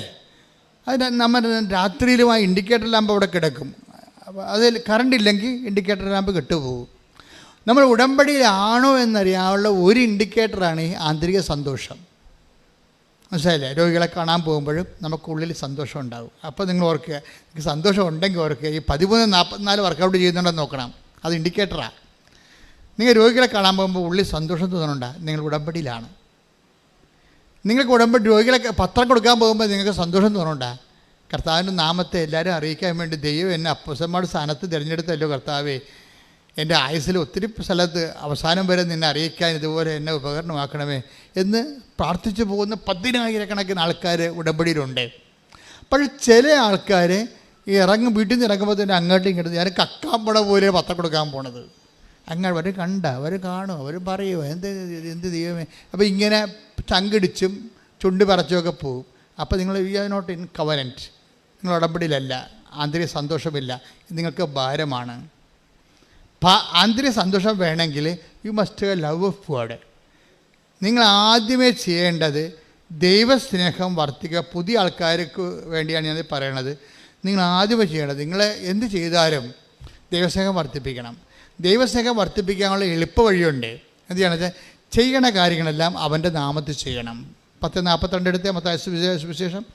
മത്തായി 10:42. ഈ ചെറിയവരിൽ ഒരുവന് ശിഷ്യന് എന്ന നിലയിൽ ഒരു പാത്രം വെള്ളമെങ്കിലും കൊടുക്കുന്നവന് പ്രതിഫലം ലഭിക്കാതിരിക്കുകയില്ലെന്ന് സത്യമായി ഞാൻ നിങ്ങളോട് പറയുന്നു. ഇത് മത്തായി ശ്ലീഹയുടെ സുവിശേഷമാണ്. ഇത് ലൂക്കിൻ്റെ ഒക്കെ പോകുമ്പോൾ കൃത്യമായിട്ട് പറയും, എൻ്റെ നാമത്തിലെന്ന് പറയും. ഈ ചെറിയൊരുവന് എൻ്റെ നാമത്തിൽ ഒരു ഗ്ലാസ് പത്രം വെള്ളം കൊടുക്കണവന് പ്രതിഫലം ലഭിക്കും. എന്താണ് ആ പ്രതിഫലം? ആ പ്രതിഫലം ദൈവസ്നേഹം തന്നെയാണ്. ശരിക്കും പറഞ്ഞാൽ അനുഭവിച്ച് നോക്കിയാൽ മനസ്സാകും. നമ്മൾ ചെയ്യുന്ന കാര്യങ്ങൾ ക്രിസ്തുവിൻ്റെ നാമത്തിലേക്ക് ആ നാമത്തിൽ ആണ് ചെയ്യണതെങ്കിൽ എന്നിട്ട് ദൈവസ്നേഹം വർദ്ധിപ്പിക്കാൻ വേണ്ടി നിങ്ങൾ കാഴ്ചവെക്കണം. നിങ്ങൾ ചെയ്യണ എന്താ സംഭവിച്ചു കഴിഞ്ഞാൽ നിങ്ങൾ ചെയ്യും. നിങ്ങൾ ചെയ്യണ കാര്യങ്ങൾ നിങ്ങൾ ചെയ്യണ ഇപ്പം നിങ്ങൾ ആശുപത്രിയിൽ പോണവരുണ്ട്. ഇപ്പം തന്നെ ഈ അനൂപ് വിജയൻ്റെ അടുത്ത് അനൂപ് വിജയൻ വീട്ടിൽ നിൽക്കുന്ന സമയത്ത് അയൽവാസി ഒരാൾ വീട്ടിൽ വന്ന്, അപ്പോൾ അനൂപ് വിജയൻ്റെ അമ്മയോട് ചോദിക്കുന്നുണ്ട്, ആശുപത്രിയിൽ പോകണം, പക്ഷെ പൈസ ഒന്നും ഇല്ലാത്തതുകൊണ്ടാണ് പോകാതിരിക്കണത് എന്ന് പറയും. അപ്പോൾ അനൂപ് വിജയൻ അത് കേട്ട് അവളുടെ മാല പണയം വെച്ച കാശ് കുറേ കൊണ്ടുവന്ന് ഇയാൾക്ക് കൊടുക്കും. ചേട്ടായി ആശുപത്രി പോകും എന്ന് പറയും. അവളെന്താ ചെയ്യണത്? അത് ക്രിസ്തുവിനുള്ള സ്നേഹത്തെ പ്രതി അവൾ ചെയ്യണത്. ക്രിസ്തുവിനുള്ള സ്നേഹത്തെ പ്രതിയാണ് ചെയ്യണത്. കാര്യം വെച്ചാൽ ഈ ചെയ്യുമ്പോൾ ചെയ്യണ കാര്യങ്ങൾ ദൈവസ്നേഹത്തോട് ചെയ്യണം. അനുവിജയൻ്റെ വിഷയം അതല്ല. അവളുടെ വിഷയം PSCക്ക് എഴുതിയിട്ടുണ്ട്. അവളുടെ ഏജ് ഓവറാകാൻ പോണ്. അവളേക്കാൾ എഴുതിയിരിക്കുന്ന ആൾക്കാരെല്ലാം ഹൈ റാങ്ക് ഉള്ളവരും അവരെക്കാൾ മെച്ചമായിട്ടുള്ള ആൾക്കാരാണ്. പക്ഷേ ഇവൾക്കിത് മാത്രമേ ആശ്രയിക്കാനുള്ളൂ. വേറെ ഒരു ഗതി പിടിക്കാൻ വേറൊരു ഓപ്ഷൻ ഇല്ല. അങ്ങനെ ഒരു ലിവിങ് ഓൺ ദി എഡ്ജ് എന്ന് പറഞ്ഞ പോലുള്ള ഒരു അറ്റത്ത് ജീവിക്കുന്ന ആളാണ്, വിധിയുടെ അറ്റത്ത് ജീവിക്കുന്ന ആളാണ്. അപ്പോൾ അവളെ സംബന്ധിച്ചിടത്തോളം പ്രധാനപ്പെട്ട പ്രാധാന്യം എന്താണ്? ഇയാൾക്ക് ഈ പണം കൊടുക്കുമ്പോഴും ദൈവമേ എങ്ങനെയെങ്കിലും എൻ്റെ PSCക്ക് ഒന്ന് കരകയറ്റണം എന്നാണ് അവൾ പറയേണ്ടത്. പക്ഷെ അവളതല്ല പറയണത്, എന്നാൽ ദൈവസ്നേഹം നിറയ്ക്കണമേ. ഇതാണ് വിഷയം. ഈ കളികൾ അറിഞ്ഞില്ല എന്നുണ്ടെങ്കിൽ ഉടമ്പടി ലാഗ് ചെയ്യും. നിങ്ങളിപ്പോൾ പ്രേക്ഷിത പ്രവർത്തനം ചെയ്യണില്ല എന്നൊന്നും ഞാൻ പറയത്തില്ല, നിങ്ങൾ ചെയ്യുന്നുണ്ട്. അപ്പം നിങ്ങൾ പറയും ഇതെങ്ങനെയെങ്കിലും എന്ത് ചെയ്താലും എന്ത് തൊന്തരവ് ചെയ്താലും കുഴപ്പമില്ല, PR എൻ്റെ മകൾക്ക് PR കിട്ടിയാൽ മതി. ഇങ്ങനെ കുറേ പെരിച്ചാഴികളുണ്ട്. മിക്കവാറും ആളേന്ന് പുറത്തിറങ്ങാൻ പറ്റത്തില്ല. കാര്യത്തിൽ നിങ്ങൾ നിങ്ങളുടെ വയറ്റിപ്പഴപ്പിന് വേണ്ടി മാത്രം ദൈവത്തെ ദുർവിനിയോഗിക്കുകയാണ്. ദൈവത്തിന് ഇവിടെ വലിയ ചാൻസൊന്നുമില്ല. അപ്പോൾ അതെപ്പോഴും നമ്മൾ ശ്രദ്ധിക്കേണ്ടത്, ദൈവത്തിൻ്റെ മുമ്പിൽ തൂക്കാൻ നിന്ന് കൊടുക്കരുത്.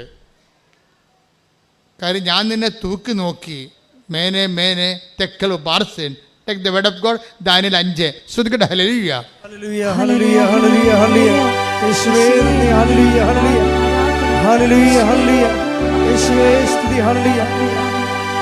ദാനിയേൽ 5:25 മുതൽ 27 വരെ. ദാനിയേൽ 5:25.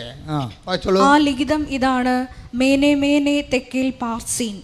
ഇതാണ് അർത്ഥം: മേനെ, ദൈവം നിന്റെ രാജ്യത്തിൻ്റെ നാളുകൾ എണ്ണുകയും അതിൻ്റെ അവസാനം കുറിക്കുകയും ചെയ്തിരിക്കുന്നു. തെക്കേൽ, നിന്നെ തുലാസിൽ തൂക്കി കുറവുള്ളവനായി കണ്ടിരിക്കുന്നു. ദൈവം ഒരാളെ തൂക്കുമ്പോൾ കുറവുള്ളവനായി കാണപ്പെടരുത്. പിന്നെന്ത് ചെയ്യണം? തൂക്കമുള്ള ദൈവത്തിരുസന്നിധി തൂക്കമുള്ള അളവിടും തൂക്കമുള്ള ആൾക്കാരായിരിക്കണം. അളവും തൂക്കമുള്ള ആൾക്കാരാണെങ്കിൽ എന്ത് ചെയ്യണം? നിങ്ങൾ ദൈവത്തിന് വേണ്ടിയാണ് ഈ വിഷയങ്ങൾ ചെയ്യേണ്ടത്, ദൈവസ്നേഹത്തെ പ്രതി. അല്ലാതെ നിങ്ങൾ സ്വന്തം വയറ്റിപ്പഴപ്പിന് വേണ്ടി ചെയ്യുമ്പോൾ നിങ്ങൾ ദൈവം തൂക്കി നോക്കുമ്പോൾ ഇത് ചുമ്മാ വയറ്റിപ്പഴപ്പിന് വേണ്ടി നടക്കുകയാണ്. അതിപ്പോൾ ഇവിടെ നരകത്തിലാണ് അതിനുള്ള ചാൻസ് ഉണ്ടെങ്കിൽ നരകത്തിൽ പോയിക്കൊള്ളൊരു പ്രശ്നമില്ല. അവർക്ക് കാര്യം കണ്ടാൽ മതി. ഇതൊക്കെ ദൈവത്തെ അറിയാം. ഇവിടെ ഇപ്പോൾ ഉടമ്പടിയെങ്കിൽ ഉടമ്പടി. ഇനിയിപ്പം നരകത്തിലാണ് പിശാചാണ് ഈ സാധനം കൊടുക്കണമെന്ന് വിചാരിച്ചോ, PR ഈ ഇതിട്ട് അങ്ങോട്ട് പോയിക്കൊള്ളൂ, ഒരു പ്രശ്നമൊന്നുമില്ല. ആ വയറ്റിപ്പഴപ്പുകാരെപ്പോഴും മാറിക്കൊണ്ടേയിരിക്കും, ദൈവത്തിനെയും അവർ മാറ്റും. അപ്പം അങ്ങനെ വരുമ്പോൾ നിങ്ങളുടെ വിഷയത്തിനാണ് നിങ്ങൾക്ക് പ്രാധാന്യം എന്നുണ്ടെങ്കിൽ നിങ്ങൾക്ക് ഭാരം കുറഞ്ഞ പറഞ്ഞ പോലെ ഞാൻ നിന്നെ തൂക്കി നോക്കി, എന്തു പറ്റി? നീ ഭാരം കുറഞ്ഞവനായിട്ട് കാണപ്പെട്ടു. അതുകൊണ്ട് എന്താണ്? മേനെ തെക്കൽ വാർസിൻ, ഞാൻ നിൻ്റെ നാളുകൾ എണ്ണിയിരിക്കണമെന്ന്. പണിയല്ലേ, വെറുതെ വന്ന് പണി മേടിക്കേണ്ട വല്ല കാര്യമുണ്ട്? നിങ്ങൾ ദൈവത്തിന് പ്രാധാന്യം കൊടുക്കാതെയാണ് ജീവിതത്തെ സമീപിക്കണമെന്നുണ്ടെങ്കിൽ ആളുകൾ എണ്ണപ്പെട്ടിരിക്കുന്നതാണ്. അതായത് നീ ദൈവത്തിൽ നിന്ന് തെറിച്ചു പോകാനുള്ള സമയമായെന്ന്. കാര്യം ദൈവം കുറേ കഴിഞ്ഞാൽ പിന്നെ നിന്നെ അക്കോമഡേറ്റ് ചെയ്യത്തില്ല. കാര്യം എന്താ? ജഡിക വാസനയുള്ള ലോകസന്തതിയാണ്. ഇതിനെയും ചുവന്നുണ്ടെന്നിട്ട് ഒരു കഥയും ഇല്ലെന്ന് വിചാരിച്ചുകൊണ്ട് നിൻ്റെ നാളുകൾ എണ്ണപ്പെട്ടിരിക്കുന്നു ദൈവത്തിൽ നിന്ന് പോകാനുള്ള. അപ്പോൾ എപ്പോഴും നമ്മൾ ദൈവത്തിൻ്റെ സന്നിധി നിൽക്കുമ്പോൾ വളരെ ആധ്യാത്മികമായ ബുദ്ധി ഉപയോഗിക്കണം. എന്താണ്? ദൈവത്തിൻ്റെ ആ ഒരു ദൈവമേഖലയിൽ നിന്ന് മാറാതിരിക്കാൻ വേണ്ടി ദൈവത്തിന് പ്രാധാന്യം കൊടുത്തുകൊണ്ട് വേണം പ്രാർത്ഥനയുടെ എല്ലാ കാര്യങ്ങളും. അല്ല നിങ്ങളെ മക്കൾ, എൻ്റെ മക്കളുടെ വിസ, എൻ്റെ മക്കളുടെ PR, എൻ്റെ സ്ഥലം വിൽക്കണം, എൻ്റെ ജപ്തി മാറണം, ആ വിഷയം സെക്കൻഡറി ആക്കി കൊണ്ടുവരണം. ഫസ്റ്റ് വിഷയം എന്താണ്? നിങ്ങൾ ദൈവസ്നേഹത്തിൽ വളർന്നിട്ട് ദൈവത്തിന് വേണ്ടി ജീവിക്കാൻ വേണ്ടി മാത്രം ആംബിയർ ആർജിക്കുന്നത് ഫസ്റ്റ് ആദ്യ തലത്തിൽ വരണം. പ്രാർത്ഥിക്കുക, കർത്താവേ ഞാനും അങ്ങും തമ്മിലുള്ള ബന്ധത്തില് സത്യസന്ധതയും വിശ്വസ്തതയും നിറവേറ്റിക്കൊണ്ട് ദൈവസ്നേഹത്തിനും ദൈവത്തിനും പ്രാധാന്യം കൊടുത്തുകൊണ്ട് കർത്താവേ ആധ്യാത്മിക നിലവാരത്തെ അങ്ങ് ഉയർത്തണമേ. ശ്രുതികടെ ഹല്ലേലൂയ ഹല്ലേലൂയ ഹല്ലേലൂയ യേശുവേ ഹല്ലേലൂയ ഹല്ലേലൂയ ആരാധന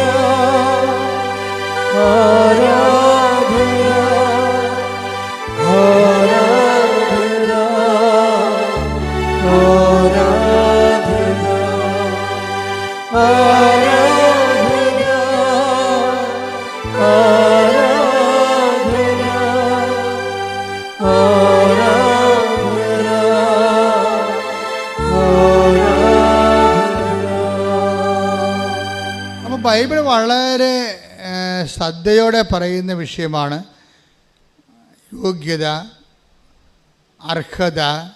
അതുപോലെ തന്നെ നമ്മളെപ്പോഴും ഇതിൻ്റെ അർഹതയും യോഗ്യതയും ഉടമ്പടിയിൽ ഒത്തിരിയേറെ ഉപവിപ്രവർത്തനങ്ങളുണ്ട്, ഒത്തിരിയേറെ പ്രേക്ഷിത പ്രവർത്തനങ്ങളുണ്ട്. എന്തിനാ കാര്യം? അതിൻ്റെ ഉദ്ദേശം എന്താ? നിങ്ങൾ ചില ആൾക്കാർ ഈ പ്രത്യേകിച്ച് 50 വയസ്സിന് മുകളിലുള്ള ആൾക്കാർ ഇതിപ്പോൾ അവരുടെ ഒന്നും ചെയ്യത്തില്ല. അവരെന്ത് ചെയ്യും? പ്രത്യക്ഷിക പ്രാർത്ഥന 53 പ്രാവശ്യം ചെല്ലും. ഒരു പണിയും നടക്കത്തില്ല. അഭ്യാസമൊന്നും കാണിക്കരുത്. കാലപ്പടി നിലത്തിലടിക്കുന്ന അഭിപ്രായം. കാര്യം അങ്ങനെയുള്ള ഇത് അവൻ പറയണ പോലെ ചെല്ലുകയല്ല, ചെയ്യണ പ്രാർത്ഥനയാണ്, ചെയ്യണ പദ്ധതിയാണ്. ഇതിൻ്റെ അകത്തെന്ന് പറയണത് നമ്മൾക്ക് ദൈവത്തിൻ്റെ കണ്ണിൽ പൊടിയിടാനൊന്നും പറ്റത്തില്ല. നിങ്ങൾക്ക് 53 പ്രാവശ്യം പ്രത്യക്ഷിക പ്രാർത്ഥനയില്ലെങ്കിൽ ഏതായാലും മൂലക്കുത്തി ഇരുന്നാൽ പോരെ, ചുമ്മാ ചെല്ലി കൂട്ടാൽ മതി. പണി കൊണ്ടാ വീട്ടിലെ പണി പോലും ചെയ്യേണ്ട ആവശ്യമില്ല. വീട്ടിലെ പണി പോലും ഞാൻ ഇവിടെ പ്രാർത്ഥിക്കണം എന്ന് പറയും, അത്രേ ഉള്ളൂ. അപ്പോൾ ജീവിതത്തിൽ നിന്നും വീട്ടിൽ നിന്നും ഉത്തരവാദിത്തത്തിൽ നിന്ന് ഒളിച്ചോടാൻ വേണ്ടി ചില ആൾക്കാർ പ്രാർത്ഥനയുടെ പുതപ്പിൻ്റെ അടുത്ത് കയറിയിരിക്കും. ഈ അഭ്യാസമൊന്നും ദൈവത്തിൻ്റെ അടുത്ത് ഈ ഉടമ്പടി നടക്കത്തില്ല. നിങ്ങൾ പ്രാർത്ഥനയുടെ എണ്ണം കൊണ്ട് കാര്യമൊന്നുമില്ല. മര്യാദക്ക് അവിടെ എന്താ പറഞ്ഞിരിക്കണം നോക്കണം. അവൻ പറയണ പോലെ ചെയ്യുക. അത് ദൈവസ്നേഹത്തോടെ ചെയ്യണം. അല്ല ആക്കാനും വേണ്ടി ഒക്കെ അയക്കണ പോലെ ഒപ്പിക്കരുത്. ദൈവസ്നേഹത്തോടെ അവൻ പറയണ പോലെ ചെയ്യണം.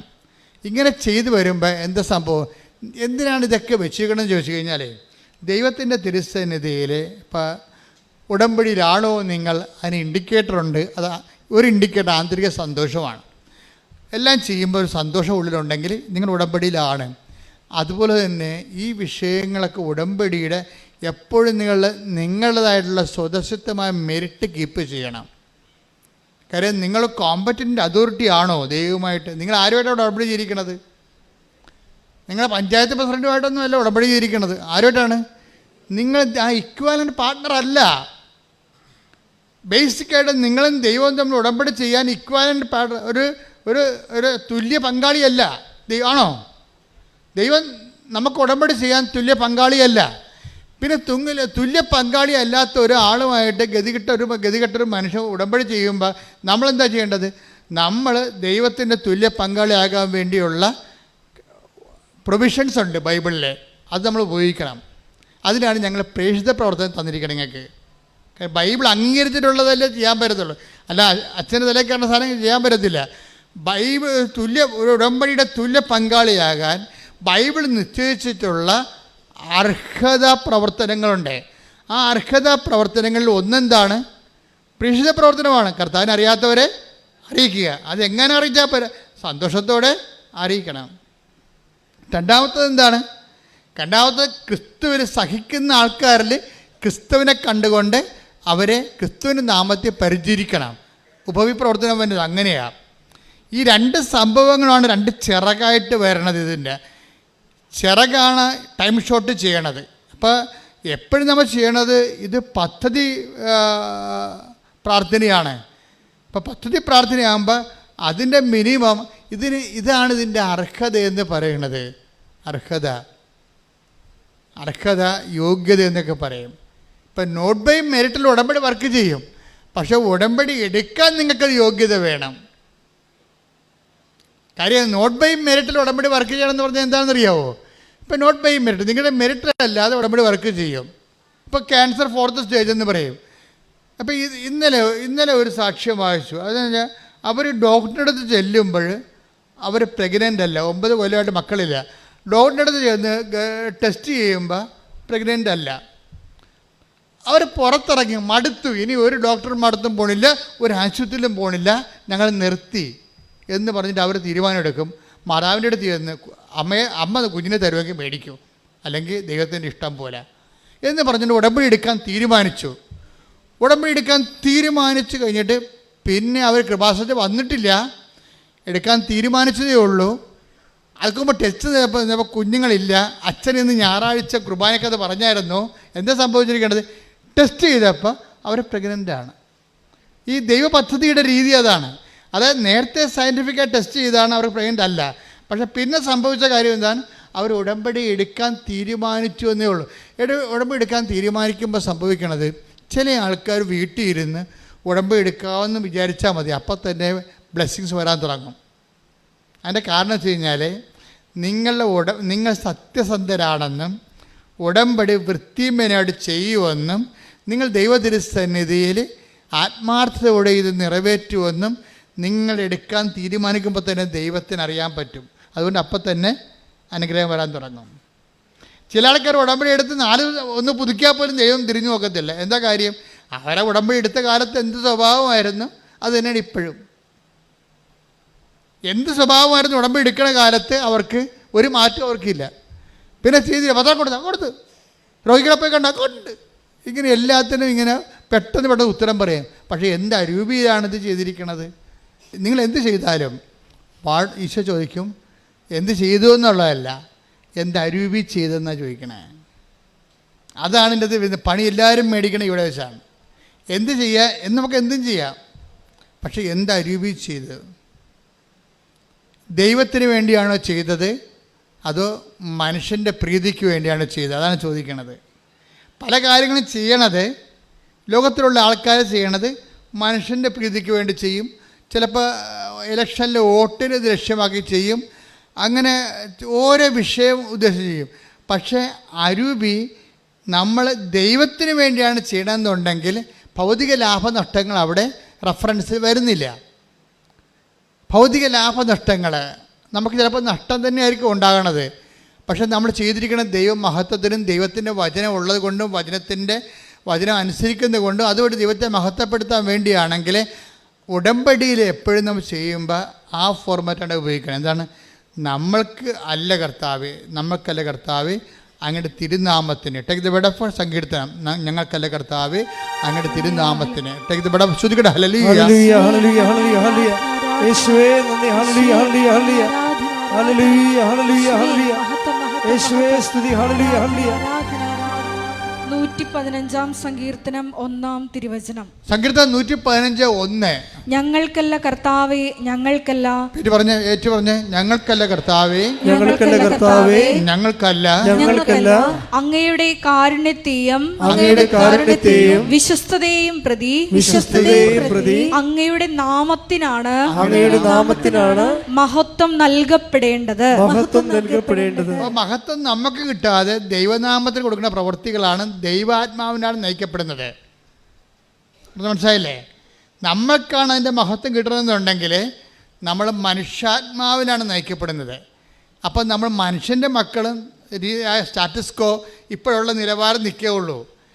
നമ്മുടെ നിലവാരം ഉയർത്തണമെന്നുണ്ടെങ്കിൽ നമ്മൾ ദൈവത്തിൻ്റെ മക്കളാകണം. ദൈവത്തിൻ്റെ മക്കളാണെന്നുണ്ടെങ്കിൽ ദൈവാത്മാവിനാൽ നയിക്കപ്പെടണം.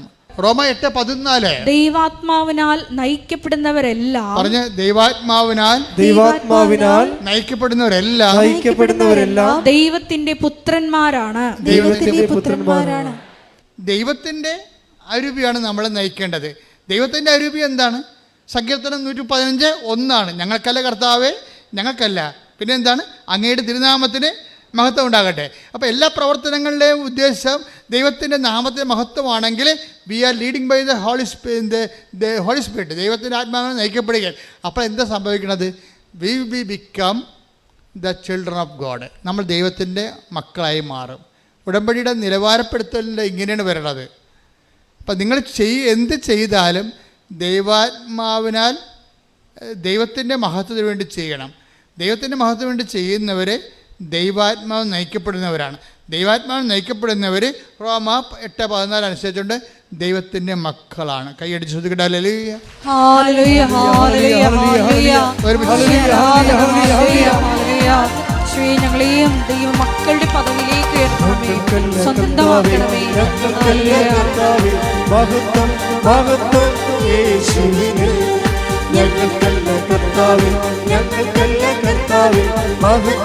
മഹത്വം യേശുവിനെ.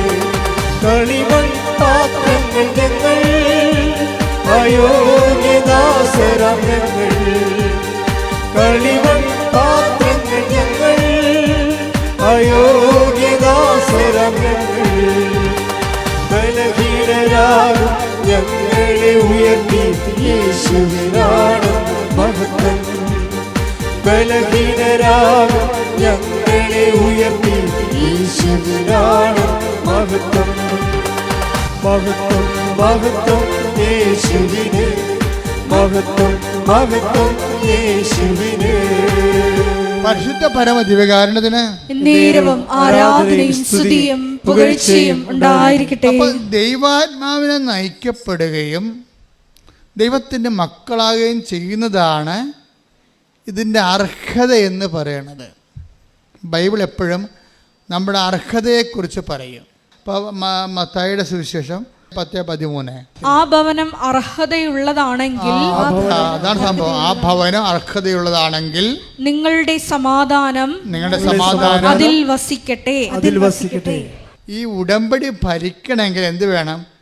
ഒരു ബേസിക് അർഹത വേണം. മനസ്സിലായില്ലേ? ബേസിക് അർഹത വേണം ഉടമ്പടി ഭരിക്കണമെങ്കിൽ. അർഹത എന്ന് പറഞ്ഞാൽ എന്താണ്? ദൈവത്തിൻ്റെ വചനങ്ങളെ അക്സെപ്റ്റ് ചെയ്യാനും ഉള്ളൊരു തുറവി. ഈ തുറവി എന്തുമാത്രം ഗ്രഡേഷൻസ് ഉണ്ട്, അതനുസരിച്ചാണ് ഹാർവസ്റ്റിംഗ് റേഷ്യോ പോകുന്നത്. ഓരോരുത്തർ ഓരോ രീതിയിലാണ്. ചില സിമ്പിളായിട്ടുള്ള വചനങ്ങളൊക്കെ ചില ആൾക്കാർ അക്സെപ്റ്റ് ചെയ്യും. ഇത്തിരി കട്ടിയുള്ള വചനങ്ങൾ വരുമ്പോൾ അവർ നമ്മുടെ ഈ മണ്ണിൽ കൂടി പോണ വണ്ടി പോലെ പമ്മി നിൽക്കും. അതിന് ബൈബിൾ പറയണത് കേൾക്കാൻ ചെവിയുള്ളവൻ കേൾക്കട്ടെ എന്നാണ്. കേൾക്കാൻ ചെവിയുള്ളവൻ 13:9 ശ്രുതികട ഹല്ലേലൂയ. ഹല്ലേലൂയ ഹല്ലേലൂയ ഹല്ലേലൂയ.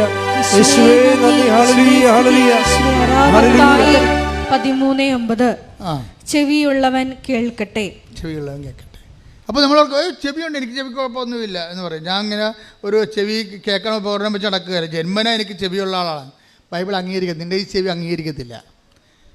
ബൈബിള് 13:9 പറഞ്ഞിരിക്കുന്ന കേൾക്കാൻ ചെവി എന്ന് പറയുന്നത് കർത്താവിൻ്റെ വചനങ്ങളെ അനുസരിക്കാനുള്ള കപ്പാസിറ്റിയാണ്, അർഹത. ഇതിന് അർഹത എന്ന് പറയുന്നത്. എൻ്റെ മക്കളെ, നിങ്ങളുടെ ഇപ്പം ചിലർ പറയില്ല, അതായത് ഇപ്പം ഞാൻ ചില ഈ ആൾക്കാരെ വരുന്ന ചില ക്യാൻസർ കല്യാണക്കാരോട് പറയും, മോനെ 27 മുതൽ 54 വരെ ദിവസങ്ങൾ ഓക്കെ വന്ന് സാക്ഷ്യം പറഞ്ഞോളാൻ പറയും. എന്താ കാര്യം? അതൊരു മെസ്സേജാണ്. അല്ലെങ്കിൽ അവർ പറയും ലിവറിന് കേടാണ്, വയറിൽ വെള്ളം കുത്തിയെടുക്കുകയാണ്, ഒരു ദിവസം 1 ലിറ്റർ കുത്തിയെടുക്കുമെന്ന് പറയുമ്പോൾ അപ്പോൾ അവരുടെ തലയിൽ പറയും സാക്ഷ്യം പറഞ്ഞു കേട്ടാന്ന് പറയും. എന്താ കാര്യം? ഒരു അഭിവാദനം മതി. ശരിക്കും പറഞ്ഞാൽ ഒരു അഭിവാദനം, നീ സൗഖ്യമാകട്ടെ എന്ന് ഈ വചനത്തിൻ്റെ ഒരു പ്രശ്നം എന്ന് പറയുന്നത്, വചനവും സാധാരണ ഈ പത്രവാർത്തയില്ലേ, വാർത്തകളിലൊക്കെ വരുന്ന വചനമില്ലേ, അതും നമ്മൾ പത്രവാർത്ത വായിക്കും, ബൈബിൾ വായിക്കും. ഡിഫറൻസ് എന്താണെന്ന് നിങ്ങൾ അറിയണം. ഒന്നാമത്തതിൽ പത്രവാർത്ത നമ്മൾ വായിച്ച് മാറ്റുന്നു. ആ വാർത്ത കഴിയുമ്പോൾ ആ വാർത്ത കഴിഞ്ഞു. അപ്പോൾ കഴിയുമ്പോൾ അത് പിന്നെ പാസ്റ്റ് ടെൻസായി മാറുമ്പോൾ അത് ചത്തുപോകും. ആ വാർത്ത ചത്തുപോകും, ആ ന്യൂസ് ചത്തുപോകും, പ്രസക്തമല്ലാതെ വരും. പക്ഷേ ദൈവവചനം അങ്ങനെയല്ല.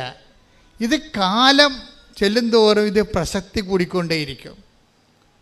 അതുകൊണ്ട് കർത്താവ് 21:34 പറയണത്, ആകാശം മാറിയാലും protect the word of God, ഭൂമി മാറിയാലും ഞാൻ നിങ്ങളോട് പറഞ്ഞ വചനത്തിന് അത് അതിൻ്റെ പ്രസക്തി ആയിരിക്കും എന്നാണ്. മറ്റെല്ലാ വാർത്തകളെല്ലാം ടൈം കഴിയുമ്പോൾ ചത്തുപോകും, ഇറലവൻ്റായി പോകും. ചത്തുപോകുന്ന വെച്ച് കഴിഞ്ഞാൽ വാർത്ത ചത്തു കഴിഞ്ഞാൽ വാർത്ത പ്രസക്തമല്ല. ഇപ്പം നമുക്ക് ഇപ്പോൾ ഈ കഴിഞ്ഞ ഇലക്ഷനിൽ കുറേ ആൾക്കാർ ജയിച്ചു, ഇപ്പം അത് വാർത്തയല്ല, it is over, it is dead and gone, അപ്രസക്തമായിപ്പോയി. കാര്യം അവർ ഭരണത്തിലും കയറിയ ആൾക്കാർ, പരിപക്ഷത്തും കയറിയ ആൾക്കാർ, തീർന്നു, ചാപ്റ്റർ ഇസ് ക്ലോസ്ഡ്. പക്ഷേ ദൈവവചനം അങ്ങനെയല്ല. ദൈവവചനം എന്താ? ഓരോ വചനവും ഓരോരുത്തർക്കും ഓരോരോ ദൈവ മനസ്സ് കൈമാറിക്കൊണ്ട് അതിങ്ങനെ കാലത്തിനൊപ്പം സഞ്ചരിച്ചുകൊണ്ട് പ്രസക്തമായിക്കൊണ്ടേയിരിക്കും. അതാണ് ഈശോ പറയണത്. ആകാശം മാറാം, ടൈം ചേഞ്ച് ചെയ്യും, ഭൂമി മാറാം, സ്പേസ് പോകും, സ്പേസ് ആൻഡ് ടൈം ചേഞ്ച് ചെയ്യും. Take the word of God. ലൂക്ക 21:33. ലൂക്ക 21:33. ആകാശവും ഭൂമിയും കടന്നു പോകും. പറഞ്ഞേ, ആകാശവും ആകാശവും ഭൂമിയും കടന്നു പോകും. എന്നാൽ എന്റെ വാക്കുകൾ കടന്നു പോവുകയില്ല. അപ്പൊ ഇത് റെലവൻ്റ് ആയിട്ട് അപ്ഡേറ്റ് ആണ് നിൽക്കും. 2000 കൊല്ലം കഴിഞ്ഞാലും ഈ വചനം അന്നത്തെ ജനതയ്ക്ക് പ്രസക്തമായിട്ട് നിൽക്കും. ആർക്കാണ്? ഏത് ജനതയ്ക്കാണ്? ദൈവാത്മാവിനാൽ നയിക്കപ്പെടുകയും ദൈവത്തിനായി ഹൃദയം സമർപ്പിക്കുകയും ചെയ്തിരിക്കുന്ന, ദൈവത്തെ അന്വേഷിക്കുന്ന തലമുറയ്ക്കാണ്, അല്ലാത്ത ആൾക്കാർക്കല്ല. കാര്യം അതിൻ്റെ ആ തലമുറയെ സംബന്ധിച്ചിടത്തോളം ദൈവം കമ്മ്യൂണിക്കബിളാണ് എപ്പോഴും. സ്തുതിക്കട്ടെ മക്കളെ. ഹല്ലേലൂയ, ഹല്ലേലൂയ, ഹല്ലേലൂയ. യേശുവേ ആരാധന, മഹത്വം, മഹത്വം. ആരാധന, ആരാധന, ഹല്ലേലൂയ. യേശുവേ ആരാധന, ഹല്ലേലൂയ. കഴിഞ്ഞ ദിവസങ്ങളിൽ ലിഷ എന്നും പറഞ്ഞ് ഒരു മോള് സാക്ഷ്യം പറഞ്ഞായിരുന്നു. ലിഷ ജംഗ്ഷൻ കവനൻ്റിലാണ് ആള്. കാര്യം കമ്മ്യൂണിക്കേഷനുണ്ട് ദൈവവുമായിട്ട്. ഇത് കവനത്തെ ഉടമ്പടിയിലാണ് ദൈവമായിട്ട് കമ്മ്യൂണിക്കേഷനുണ്ട്. അതായത് സംവേദനം, സംഭാഷണമൊക്കെ ഉണ്ട്. അതെങ്ങനെയാണെന്ന് വെച്ച് കഴിഞ്ഞാൽ അവൾ 3 പ്രാവശ്യം ഓസ്ട്രേലിയ പോകാൻ വേണ്ടി ലിഷ ഏജൻറ്റിൻ്റെ അടുത്ത് പൈസ കൊടുക്കും. ഏജൻറ്റിൻ്റെ അടുത്ത് അവളുടെ ബയോഡേറ്റ എല്ലാം കൊടുക്കും, മാർക്കിസ്റ്റൊക്കെ എല്ലാം കൊടുക്കും. 3 പ്രാവശ്യവും ആദ്യം കൊടുത്തു, അത് ക്യാൻസലായി. പിന്നെയും ലിഷ കൊടുക്കും, ക്യാൻസലാകും. 3ാമതും കൊടുത്ത്. അപ്പോൾ ഒരു കൊല്ലം മുഴുവനും, ഒരു കൊല്ലം കൊണ്ടാണ് 3 പ്രാവശ്യം ഓസ്ട്രേലിയൻ വിസ കിട്ടാൻ വേണ്ടി, പഠിക്കാൻ വേണ്ടി കൊടുക്കണത്. 3 പ്രാവശ്യം ആ ക്യാൻസലായിട്ട് വേസ്റ്റ്, ഒരു വർഷം വേസ്റ്റായി. വേസ്റ്റ് കഴിഞ്ഞപ്പോൾ അവർക്ക് ഭയങ്കര സങ്കടമായി. എന്താ വേസ്റ്റാകാൻ കാരണം വെച്ച് കഴിഞ്ഞാൽ അതായത് ഫണ്ട് വെക്കാൻ കാണിക്കാൻ പറയും. സെക്യൂരിറ്റി 6 മാസത്തെ സെക്യൂരിറ്റി ഫണ്ട് കാണിക്കാൻ പറയും. 6 മാസം നിങ്ങൾ 6 മാസത്തെ സ്വന്തം അക്കൗണ്ടിൽ പണം ഉള്ളത് കാണിക്കാൻ പറയും. അപ്പം സ്വന്തം അക്കൗണ്ടിൽ പണമില്ല. പണമില്ലാത്തതിന് അപ്പം പറയും നിങ്ങൾ അതിന് പകരം ലോൺ എടുക്കാൻ പറയും. പക്ഷേ ലിഷയ്ക്ക് ലോൺ എടുക്കാൻ പറ്റത്തില്ല. എന്താ കാര്യം? ആങ്ങളൊക്കെ ലോൺ എടുത്തിട്ടുണ്ട്. ആങ്ങള ഓസ്ട്രേലിയയിലാണ്, വീടും പറമ്പും അവന് വേണ്ടി പണയം വെച്ചിരിക്കുകയാണ്. അപ്പോൾ ബാങ്കുകാർ പറയും നിങ്ങൾ കടപ്പെടുത്തിയിരിക്കുകയാണ്, ആങ്ങളയ്ക്ക് വേണ്ടി കടപ്പെടുത്തിയാണ്, ആ കടങ്ങൾ നിൽക്കുകയാണ്, അതുകൊണ്ട് നിങ്ങൾക്ക് തരാൻ പറ്റിയില്ലെന്ന് പറയും. പിന്നെ വേറെ ഏജൻറ്റുമാർ പറയും അതൊന്നും കുഴപ്പമില്ല, ഞങ്ങൾ ശരിയാക്കി തരാൻ പറഞ്ഞ് ഇവർ വാങ്ങിച്ചുകൊണ്ട് പോകും. എന്തിനാണ് കാര്യം? അവർക്കറിയാം ഈ പോകാൻ വേണ്ടി നിൽക്കുന്ന ആൾക്കാർ കിഡ്നി വിറ്റെങ്കിലും പോകുമെന്നറിയാം. അതുകൊണ്ട് ഏജൻറ്റുമാരല്ല പിന്നെയും കാശ് വെക്കയുടെ കാര്യം പറയുമ്പോൾ ഏജൻറ്റുമാർ കാശ് കൊടുക്കാൻ സമയമായി, അതിൻ്റെ അത് അക്കൗണ്ടിൽ പൈസ കാണിക്കണമെന്ന് പറയുമ്പോൾ ലിഷ അവിടെ പൈസ ഒന്നും ഇല്ലെന്ന് പറയും. അപ്പം അങ്ങനെ പോകും. അങ്ങനെയാണ് 3 പോയി. പോകുമ്പോൾ എനിക്ക് ഭയങ്കര സങ്കടമായി. അവൾ പറഞ്ഞ് ഞാൻ ഇന്ത്യയിൽ തന്നെ നിന്നോളാം, ഉടമ്പടി എടുത്തിട്ട് പറയും ഞാൻ ഇന്ത്യയിൽ തന്നെ, എനിക്ക് ജീവിക്കാനുള്ള മാർഗം കാണിച്ചു തന്നാൽ മതിയെന്ന് പറയും. അപ്പോൾ കമ്മ്യൂണിക്കേഷൻ ഉണ്ടായ കാരണം അവൾ ബൈബിൾ എടുത്തപ്പോൾ കമ്മ്യൂണിക്കേഷൻ ഉണ്ട്. നമ്മൾ ബൈബിൾ എടുത്താലും അതിൻ്റെ അകത്ത് ഈശോ സ്റ്റാറ്റസ് പറയും. സ്റ്റാറ്റസ് എന്താ പറഞ്ഞിരിക്കണമെന്ന് പറഞ്ഞാൽ അവൾ സങ്കടപ്പെട്ടു. 3 പ്രാവശ്യം ഇങ്ങനെ ഫ്ലോപ്പായില്ലേ ഓസ്ട്രേലിയ 3 പ്രാവശ്യം ഫ്ലോപ്പായി. ഇനി എന്താ ജീവിതമെന്ന് അറിയാൻ പാടില്ലാതെ കർത്താവ് എന്താണ് എന്നെക്കുറിച്ചുള്ള നിൻ്റെ പദ്ധതി എന്ന് പറഞ്ഞിട്ട് വിശ്വപ്രമാണം ചെയ്തിരിക്കുന്നത് ഓപ്പൺ ചെയ്തപ്പോൾ പറഞ്ഞു നീ ഓടണ്ട, ചാടുകയും വേണ്ട, വെയിറ്റ് ചെയ്യാൻ പറയും. നീ തിരക്ക് ഈ ഓടുന്ന വണ്ടിയിടത്ത് കിടന്ന് ഓടുകയാണ്. നീ ഓരോ ഏജൻറ്റുമാർ പറഞ്ഞ കേട്ടിട്ടുണ്ട് ഓടണ്ട. അത് അപ്പം അത് മാതാവ് ഈശോ അവളോട് സംസാരിച്ചു. അത് സംസാരിച്ചപ്പോൾ അവൾക്ക് ആന്തരിക അഭിഷേകം കിട്ടി. അപ്പോൾ ആ ഭയമെല്ലാം മാറി. എനിക്ക് ജീവിതമില്ല, ഇനി ഞാൻ തീർന്നല്ല. അപ്പം ചേട്ടായി പഠിക്കാൻ പോയത് കാരണമാണ് എനിക്ക് പിന്നെ പൈസ കൊടുക്കാൻ പറ്റാവുന്നത്, ഇനി എനിക്ക് ജീവിതമില്ല എന്ന് പറഞ്ഞ് അവൾ ഇരിക്കുന്ന സമയത്ത് കർത്താവ് അവളോട് സംസാരിച്ചു. അതാണ് ഈ ഉടമ്പടി കറക്റ്റാണെന്നുണ്ടെങ്കിൽ കമ്മ്യൂണിക്കേഷൻ ഉണ്ടാവും. നിങ്ങൾക്കിപ്പോൾ നിങ്ങൾ ഉടമ്പടിയിലാണെങ്കിൽ അരമണിക്കൂർ ബൈബിൾ വായിക്കണമെങ്കിൽ നിങ്ങൾക്ക് ഒരു പ്രതിസന്ധി വന്നു കഴിഞ്ഞാൽ ഇനി എന്ത് ചെയ്യണം, ഇനി എങ്ങോട്ട് പോകണം, ദൈവത്തെക്കുറിച്ച് എന്നെക്കുറിച്ചുള്ള ദൈവത്തിൻ്റെ പദ്ധതി എന്താണ് എന്ന് ചോദിച്ചാൽ പച്ചവെള്ളം പോലെ നീ ഉടമ്പടി സത്യസന്ധമാണെങ്കിൽ പറയും. യെശയ്യാ 50 22:12. നിങ്ങൾ തിടുക്കം കൂട്ടേണ്ട നിങ്ങൾ തിടുക്കം കൂട്ടണ്ട, നിങ്ങൾ തിടുക്കം കൂട്ടേണ്ട, വേഗം ഓടുകയും വേണ്ട. കർത്താവ് നിങ്ങളുടെ മുൻപിൽ നടക്കും. കർത്താവ് നിങ്ങളുടെ മുൻപിൽ നടക്കും. Presence and communication. പ്രസൻസ് ഉള്ളത് കൊണ്ട് തന്നെ കമ്മ്യൂണിക്കേഷനും ഉടമ്പടി വരുമ്പോൾ സത്യസന്ധമായ ഉടമ്പടിയാണെങ്കിൽ പ്രസൻസ് ഉണ്ടാവും. പ്രസൻസ് ഉണ്ടെങ്കിൽ കമ്മ്യൂണിക്കേഷൻ ഉണ്ടാവും. പ്രസൻസ് എന്ന് പറയുന്നത് എന്താണ്? സാന്നിധ്യം. കമ്മ്യൂണിക്കേഷൻ എന്താണ്? സംഭാഷണം. അപ്പോൾ സാന്നിധ്യവും സംഭാഷണവും ഉടമ്പടിയുടെ പ്രധാനപ്പെട്ട സംഭവമാണ്.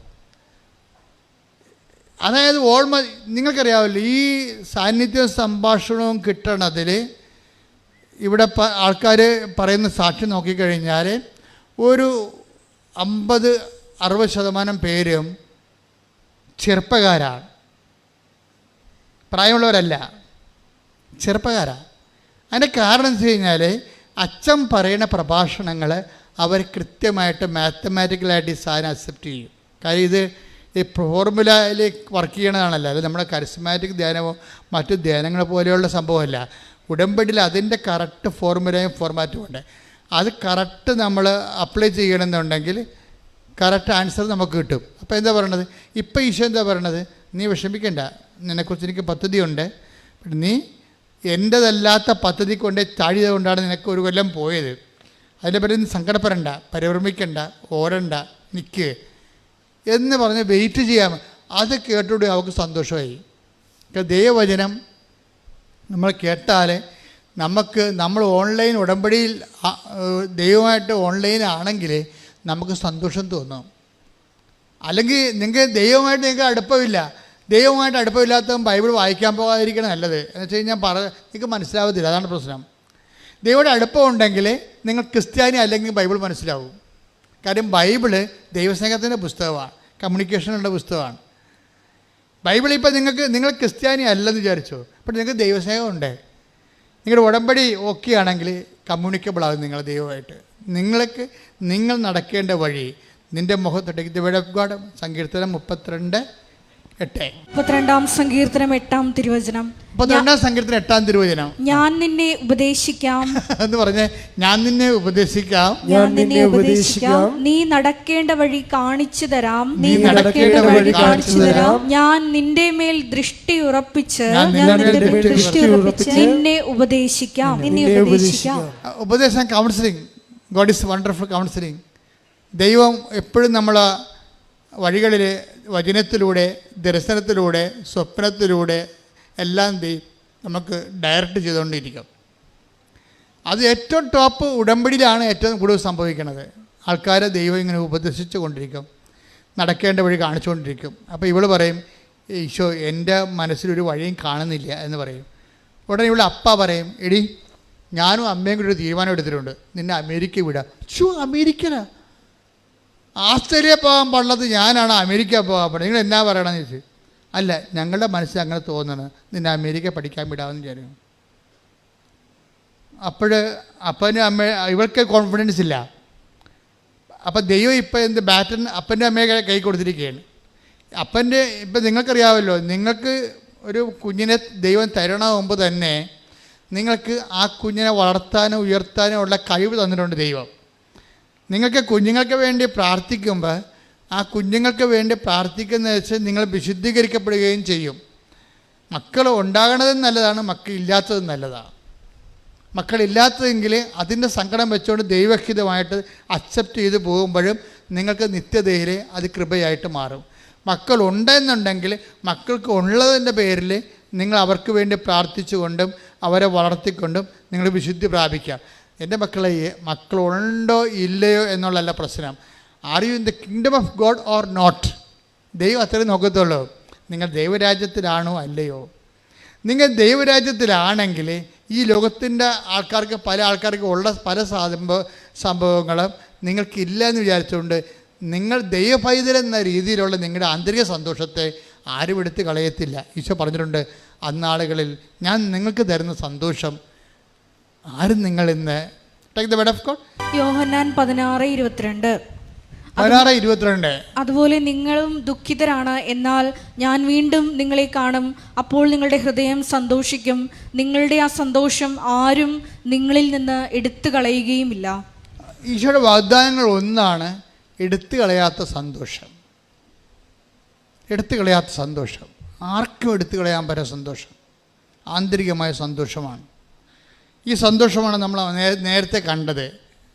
മത്തായിയുടെ സുവിശേഷം നമ്മൾ കണ്ടില്ലേ, 13:44. അതും ഈ യോഹന്നാൻ 16:22 ലിങ്ക് ചെയ്യേണ്ടതാണ്. എടുത്തു കളയാനാവാത്ത സന്തോഷം എന്നുവെച്ചാൽ, എടുത്തു കളയാൻ മരണത്തിനോ ജീവനോ അതുപോലെ തന്നെ ഈ ലോകത്തുള്ള അവസ്ഥകൾക്കോ രോഗങ്ങൾക്കോ പീഡനങ്ങൾക്കോ എടുത്തു കളയാൻ പറ്റുന്ന സന്തോഷമാണ് ആന്തരിക സന്തോഷം ഈശോ നൽകണത്. അപ്പോൾ നിങ്ങൾ എപ്പോഴും ചെയ്യേണ്ട ഒരു കാര്യം, ഈ അഭിഷേക സന്തോഷത്തിന് വേണ്ടി എപ്പോഴും ഒരു ആധ്യാത്മികതയിലെ പ്രധാനപ്പെട്ട ഒരു സംഭവമാണ് ആന്തരിക അഭിഷേക സന്തോഷം. അതിനാണ് ഈ ഇഷ്യൂസൊക്കെ എല്ലാം ഡെവലപ്പ് ചെയ്ത് വരുമ്പോഴും ഇതിൻ്റെ പിന്നിൽ ദൈവം തരാൻ ഉദ്ദേശിക്കുന്നത് അതാണ്. നമ്മൾ ചോദിക്കണത് ഭൗതികമായ വിഷയമായിരിക്കാം, പക്ഷേ ഈ ഭൗതികമായ വിഷയം എത്തിച്ചേരണതിനുള്ളിൽ ദൈവം നിങ്ങളെ ആന്തരികമായ സന്തോഷത്തിൽ ഉറപ്പിച്ച് നിർത്തും. അങ്ങനെയാണ് മനുഷ്യാത്മാവ് കൃപയിൽ വളരണതും മഹത്വം പ്രാപിക്കണതും. നമ്മൾ ലോകത്തിൻ്റെ ആവശ്യങ്ങൾക്ക് വേണ്ടിയാണ് ദൈവത്തെ സമീപിക്കത്തുള്ളൂ, ദൈവത്തിന് അറിയാം. ആ ഒരു ലൂപ്പുകൾ ഉപയോഗിച്ച്, പ്രൊവിഷൻ ഉപയോഗിച്ചുകൊണ്ടാണ് ദൈവം നിത്യജീവിതത്തിന് വേണ്ടി നമ്മുടെ ആത്മാവിനെ കൃപയിൽ ഒരുക്കണത്. കൈയടിച്ച് കർത്താവിനെ സ്തുതിക്കുക.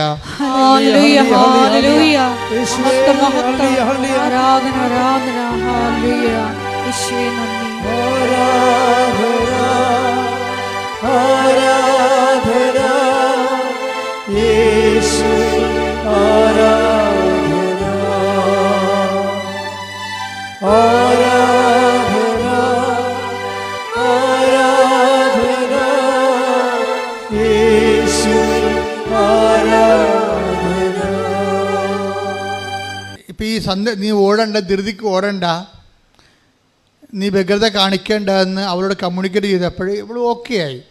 അപ്പോൾ ഓക്കെ ആയപ്പോൾ കർത്താവിനോട് പറഞ്ഞത്, എനിക്ക് നാട്ടിലെവിടെയെങ്കിലും ജോലി കിട്ടിയാൽ മതി, പ്രശ്നങ്ങളൊന്നുമില്ല, ഞാൻ ഹാപ്പിയാണെന്ന് പറഞ്ഞു. എനിക്കിപ്പോൾ വിദേശത്ത് തന്നെ പോകണമെന്ന് നിർബന്ധമൊന്നുമില്ല എന്ന് പറയുമ്പോൾ അപ്പോൾ ആന്തരികമായിട്ട് അവൾ കണ്ടൻറ്റഡായി ശരിക്കും.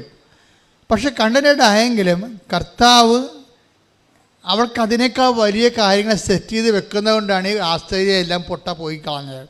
എപ്പോഴും നമ്മൾ മനസ്സിലാക്കണം, നമ്മുടെ ഉന്നതയും ഉയർച്ചയുമാണ് ദൈവം ആഗ്രഹിക്കുന്നത്, അല്ല നമ്മുടെ തകർച്ചയല്ല. അപ്പോൾ അവൾ പിന്നെ അപ്പനിലൂടെയാണത് വർക്കൗട്ട് ചെയ്ത് പറഞ്ഞത്. അപ്പം പറയും, മോളെ ഞാനും അമ്മയും കൂടി നിന്നെ അമേരിക്ക വിടാൻ തീരുമാനിച്ചു. അപ്പോൾ പറഞ്ഞ് ഞാൻ എൻ്റെ പരീക്ഷയ്ക്ക് പാസ്സാവും. ആസ്ട്രേലിയ തന്നെ എനിക്ക് കുറിച്ച് പറഞ്ഞ വരുന്നത് പരീക്ഷ, അമേരിക്ക പരീക്ഷ എങ്ങനെ പാസ്സാകുന്നത്? ഇല്ല, അതൊക്കെ നമുക്ക് ഉടമ്പടി നീ എടുത്തിട്ടില്ലേ, ബാക്കി അമ്മ നോക്കട്ടെന്ന് പറഞ്ഞ് ഞങ്ങൾ മൂവ് ചെയ്യണമെന്ന് പറഞ്ഞു. അപ്പോൾ അവർ അമേരിക്കൻ വിസ ട്രൈ ചെയ്ത്, അത് കിട്ടാൻ വലിയ പാടാണല്ലോ.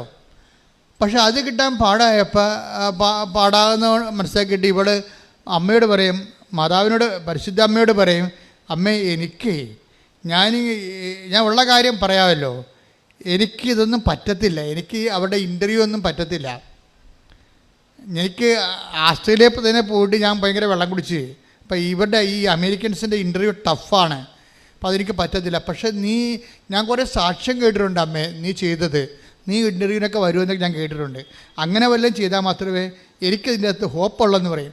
മാതാവിനോട് സംസാരിക്കുന്ന രീതി കണ്ടില്ലേ, എന്ത് രസമാണ് സംസാരിക്കണൊക്കെ. അതായത് ഞാൻ കുറേ സാക്ഷ്യം കേട്ടിട്ടുണ്ട് അമ്മേ, ഇൻ്റർവ്യൂവിൻ്റെ സമയത്ത് നീ അവിടെ വരുമെന്നൊക്കെ ഞാൻ കേട്ടിട്ടുണ്ട്, അങ്ങനെ വല്ല പരിപാടിയൊക്കെ നടന്നാൽ മാത്രമേ എനിക്കിതിനകത്ത് ഹോപ്പുള്ളെന്ന് പറയും. എന്നിട്ട് ഇവളും ഈ പ്ലേസ് ഫയൽ മാതാവിനെ ഏൽപ്പിക്കും. അമേരിക്കൻ ഇൻ്റർവ്യൂവിൻ്റെ സമയത്ത് പിറ്റേ ദിവസം ഇൻ്റർവ്യൂ വരണ സമയത്ത് ഇതൊക്കെ പെട്ടെന്ന് ഇനി സ്പീഡപ്പാണ്. ആസ്ട്രേലിയക്കുള്ള അത്രയും പ്രശ്നങ്ങൾ പോലും അമേരിക്കയ്ക്ക് ഇവർക്ക് വരുന്നില്ല. അത് ഫെദർ ടച്ച് പവർ സ്റ്റിയറിങ്ങിൽ പോവുകയാണ്, ഇടിപെട്ട് പോക്കാണ് പോകുന്നത്. ഇവളുടെ കയ്യിൽ നിന്നും വിട്ടു പോയിക്കുകയാണ്, എല്ലാം സ്പീഡായിട്ട് അടക്കുകയാണ്. അതായത് ദൈവഹിതമാണ് ടകടാന്ന് ഈ സംഭവം നടക്കുകയും. അപ്പോൾ ഉടനെ അവസാനം ഇൻ്റർവ്യൂവിന് കോൾ ഫോറായി. എല്ലാവർക്കും ഹൈദരാബാദ് കിട്ടി, അവരൊക്കെ എല്ലാം വിസ നിഷേധിച്ച്. അപ്പോൾ ഇവൾക്ക് കിട്ടിയ ന്യൂഡൽഹിയിലാണ്. അപ്പോൾ ഹൈദരാബാദിലെ വിസ നിഷേധിച്ച് കഴിഞ്ഞപ്പോൾ തന്നെ ഇവൾക്ക് മനസ്സിലായി ഹൈദരാബാദിൽ കിട്ടുന്നില്ല, ഇനിയിപ്പോൾ ന്യൂഡൽഹി പണ്ടേ പോവുകയാണ്. അപ്പോഴാണ് ഇവിടെ പറയണത്, അമ്മേ ഞാൻ ന്യൂഡൽഹിയിലോട്ട് പോവുകയാണ്, അപ്പം അമ്മ അവിടെ വന്നാൽ മാത്രമേ ഇതിനകത്ത് എനിക്ക് ഹോപ്പുള്ളൂ. ഉടനെ ഇവൾ ന്യൂഡൽഹി ചെല്ലും. വിസ എൻ്റെ ഇൻ്റർവ്യൂവിൻ്റെ സമയത്ത് അവിടെ മാതാവിനെ പോലെ ഒരു ചേച്ചി അവിടെ ഇരിക്കും. ഇവളെ കണ്ടപ്പോൾ തന്നെ ചിരിക്കാൻ തുടങ്ങി. ഇവളെ കണ്ടപ്പോൾ തന്നെ മദാമയ്ക്ക് ഇഷ്ടമായി. മദാമ എന്തിനും അപ്പനെക്കുറിച്ച് അമ്മയെക്കുറിച്ചും ഇവളുടെ ലൈഫിനെക്കുറിച്ചൊക്കെ ചുമ്മാ കാഷ്വലായിട്ട് ചുമ്മാ കളി വർത്താനം പറഞ്ഞുകൊണ്ടിരുന്ന് 5 മിനിറ്റ് കഴിഞ്ഞപ്പോൾ പറയും യുവർ വിസ ഈസ് സാങ്ഷൻ എന്ന് പറയും. ഞാനും ഈ വിസ ഇൻ്റർവ്യൂ പലയിടത്ത് പോയിട്ടുള്ളതാണ്. എന്ത് തലവേദന പിടിച്ച പരിപാടി എന്താണെന്നറിയാമോ? ഒരു ദിവസം മുഴുവൻ പരിപാടിയാണത്. അപ്പോൾ ഇത് പെട്ടെന്ന് അതായത് ദൈവം അപ്പോൾ അമ്മ തന്നെ അവിടെ വന്നു. അവൾ പറഞ്ഞത് ശരിയാണ്. കമ്മ്യൂണിക്കേഷൻ്റെ രീതി അതാണ്. അമ്മ തന്നെ ഓൺ ദി സ്പോട്ടിൽ വന്നിട്ട് ഒരു ചോദ്യം പോലും ചോദിക്കാൻ അനുവദിക്കാതെ ആ വിഷയം സെറ്റായി കൊടുക്കും. ഇതിന് ലൈറ്റ് വെയ്റ്റിംഗ് എന്ന് പറയും.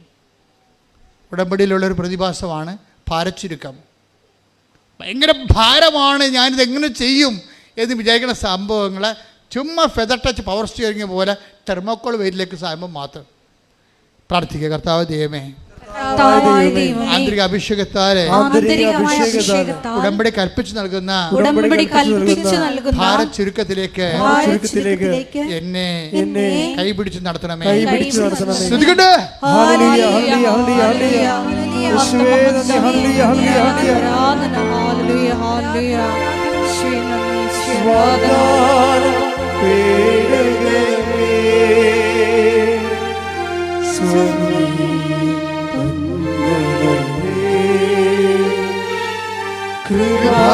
കൃപാസനത്തിൻ്റെ അമ്മേ,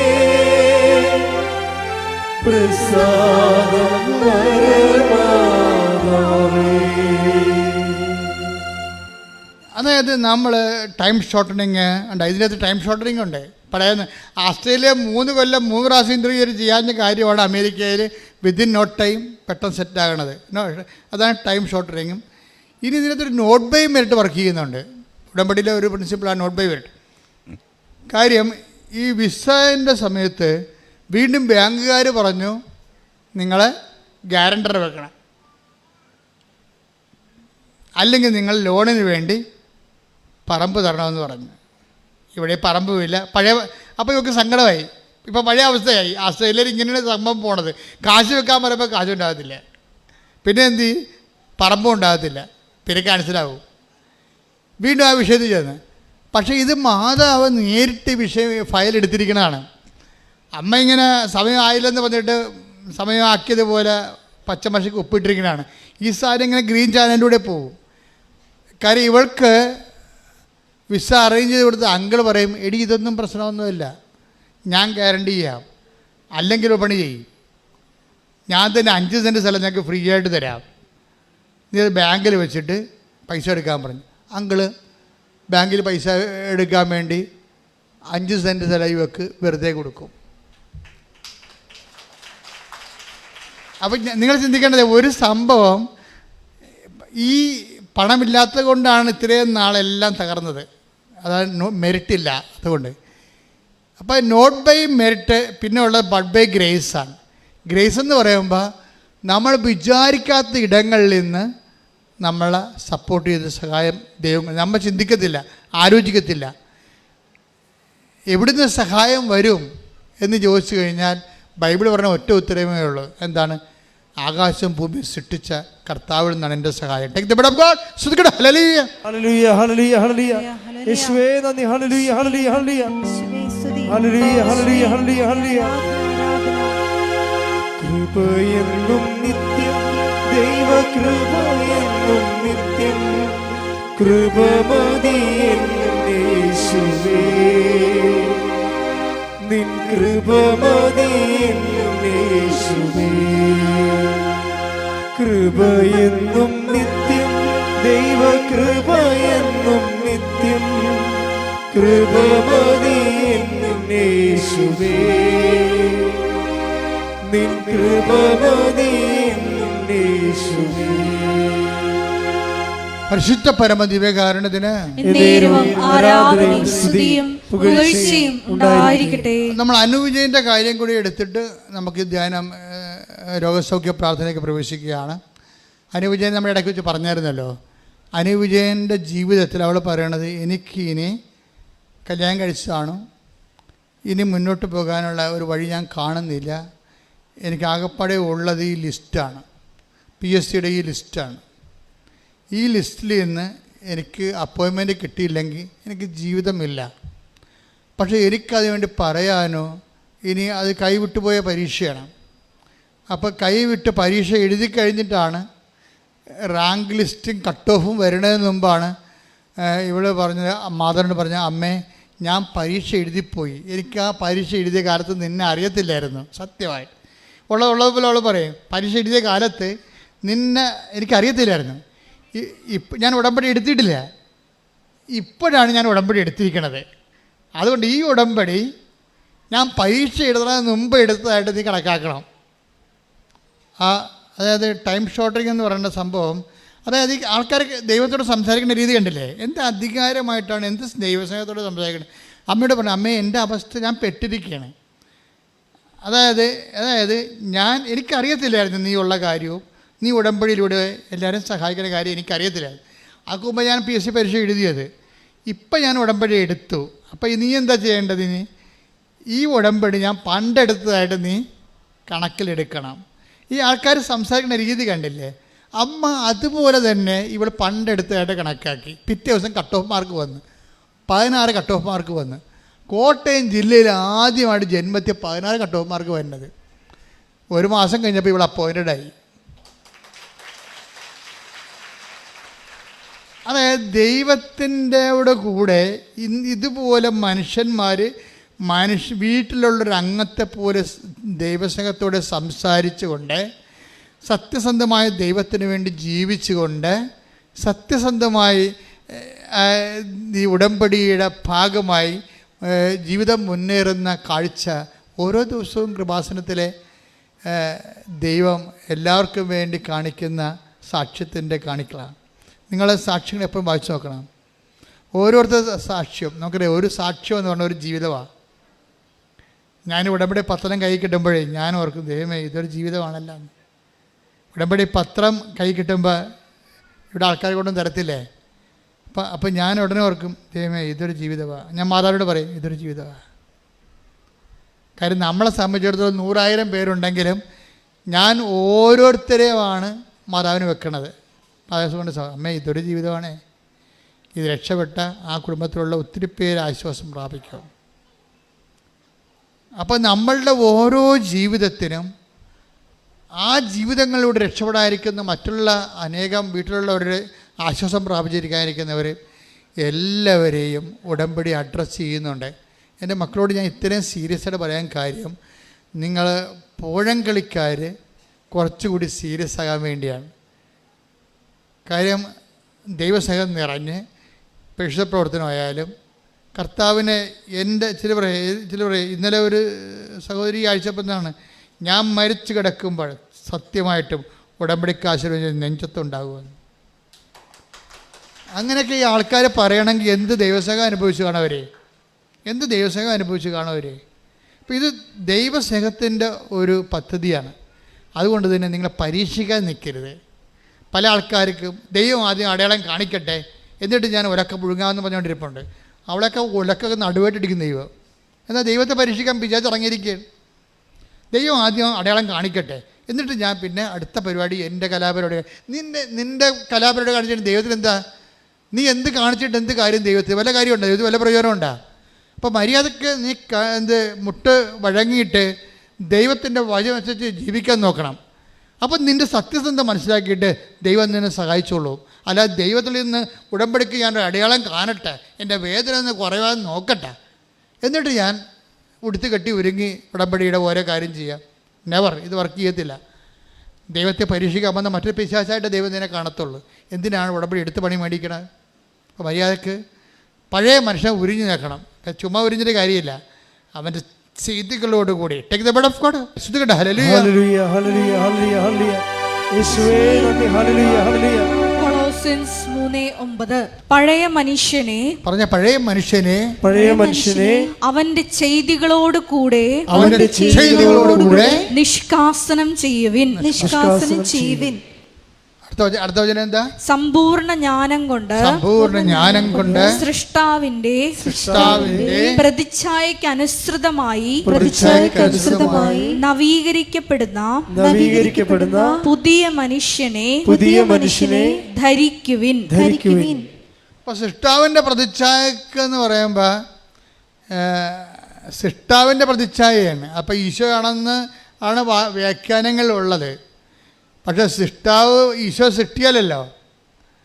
അപ്പം സൃഷ്ടാവിൻ്റെ പ്രതിച്ഛായ പിന്നെ സൃഷ്ടിയായിട്ടുള്ള ആൾ അമ്മ മാത്രമാണ്. അമ്മയെക്കുറിച്ച് സെൻറ്റ് പോളിന് അറിയാൻ പാടില്ലാത്ത കൊണ്ട് റെഫർ ചെയ്തില്ലെന്നേ ഉള്ളൂ. സൃഷ്ടാവിൻ്റെ പ്രതിച്ഛായ സൃഷ്ടിക്കപ്പെട്ടതാണെങ്കിൽ അത് അമ്മയാണ്. അമ്മയുടെ പ്രതിച്ഛായക്കൊത്ത് നവീകരിക്കപ്പെടണം.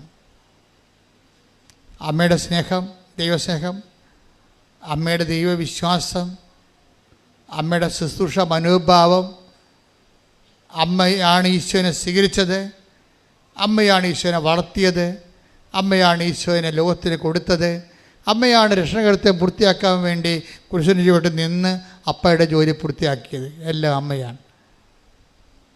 അപ്പം നിൻ്റെ അമ്മയെ സ്വീകരിച്ചുകൊണ്ട്, അമ്മയുടെ ആധ്യാത്മികത സ്വീകരിച്ചുകൊണ്ട് ക്രിസ്തുവിൽ വളരാൻ വേണ്ടി ഉടമ്പടി നിന്നെ സഹായിക്കും. ആ രീതിയിലാണ് നീ ഉടമ്പടി എടുക്കുന്നുണ്ടെങ്കിൽ ബാക്കിയെല്ലാം 6:33 അനുസരിച്ച് കൊണ്ട് ചേർത്ത് നൽകും. നിങ്ങൾ ആദ്യം ദൈവരാജ്യത്തെയും അതിൻ്റെ നീതിയെയും കുറിച്ച് അന്വേഷിക്കുക. ബാക്കിയുള്ളതെല്ലാം മത്തായി 6:33 ചേർത്ത് നൽകും. ഉടമ്പടിയിലുള്ള എല്ലാ നിയോഗങ്ങളും ചേർത്ത് നൽകപ്പെടുന്നതാണ്. നമ്മളെ സംബന്ധിച്ചിടത്തോളം നമ്മുടെ നിബന്ധന എന്താണ്? സൃഷ്ടാവിൻ്റെ പ്രതിച്ഛായക്ക് നവീകരിക്കപ്പെടുന്ന പുതിയ മനുഷ്യനെ ധരിക്കുക എന്നുള്ളത്. ശ്രുതിയുടെ ഹല്ലേലൂയ.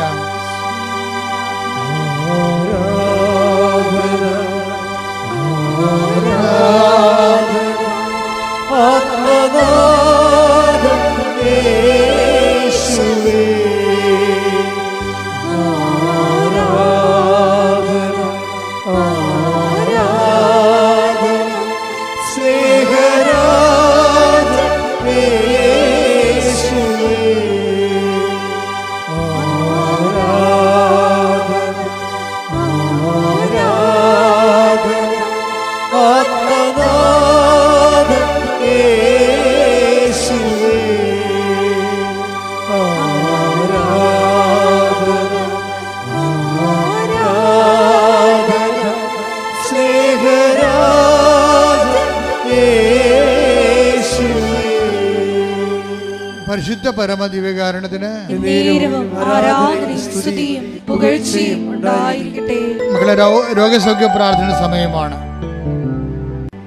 ഒരു കൈ നെഞ്ചത്തും ഇടത് കൈ നെഞ്ചത്തും വലത് കൈ ശിരസിലും വെക്കുക.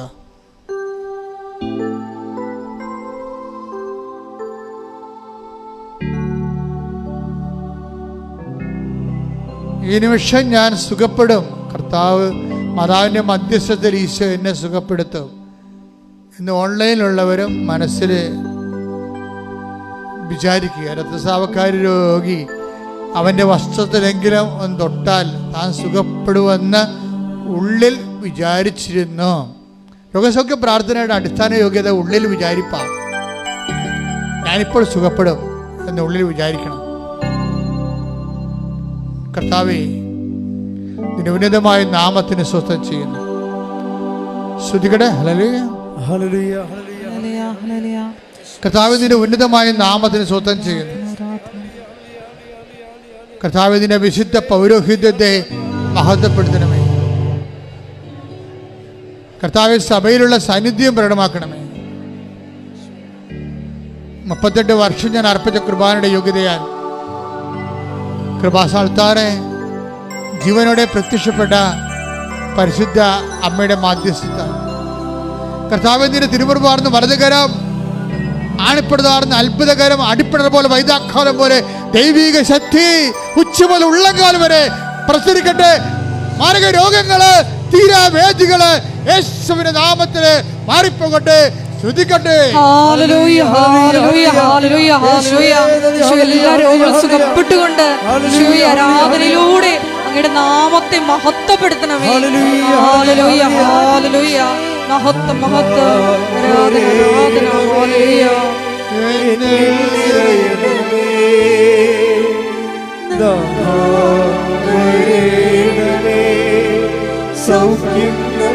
വരേണമേ നാഥാ വരേണമേ എന്നിൽ നിറയണമേ നാഥാ വരേണമേ സൗഖ്യം നൽകണമേ. എൻ്റെ മക്കളെ കൈകളെടുക്കുക. കർത്താവിൻ്റെ ആലയത്തിൽ സന്തോഷത്തിൽ നിൽക്കുക. എൻ്റെ പ്രിയമകനെ പ്രിയമകളെ, കർത്താവാണ് നിന്നെ കൊണ്ടുവന്ന് നീ ഓർക്കണം.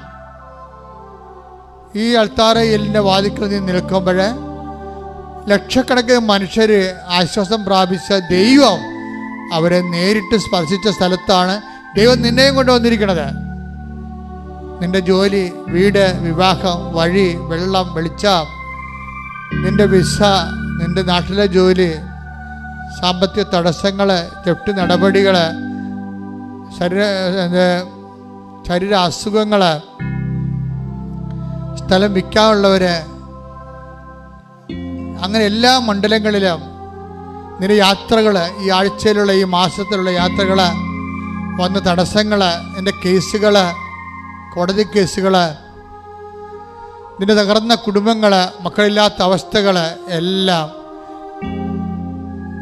കർത്താവിൻ്റെ തിരുസന്നിധിയിൽ സമർപ്പിച്ചുകൊണ്ട് കർത്താവ് നിന്നെ അനുഗ്രഹിച്ചുകൊണ്ട് പ്രാർത്ഥിക്കുക. കർത്താവേ, ഈ ഒറ്റ പ്രാർത്ഥന കൊണ്ട് അൾത്താരെ വന്ന് സാക്ഷ്യം പറയാൻ, നാമത്തെ മഹത്വപ്പെടുത്താൻ പരിശുദ്ധ അമ്മേ എന്നെ സഹായിക്കണമേ. ശ്രുതികട്ടെ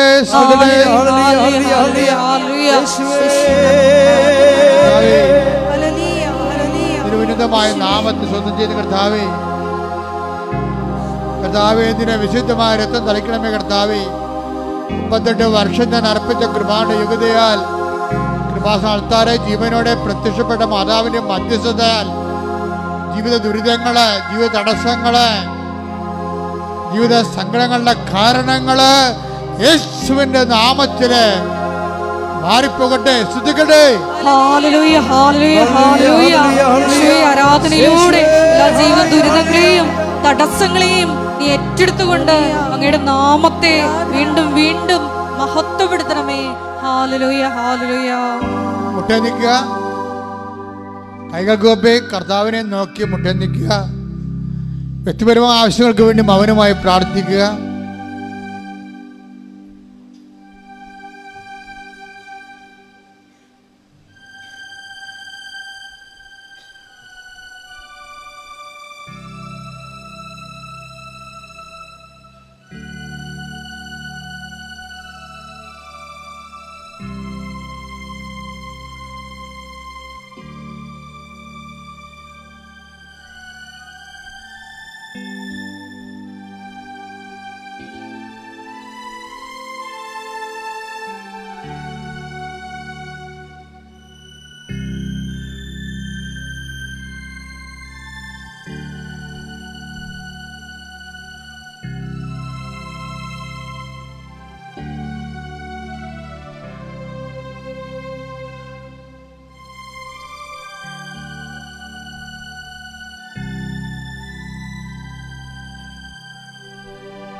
സമാപനാശീർവാദം.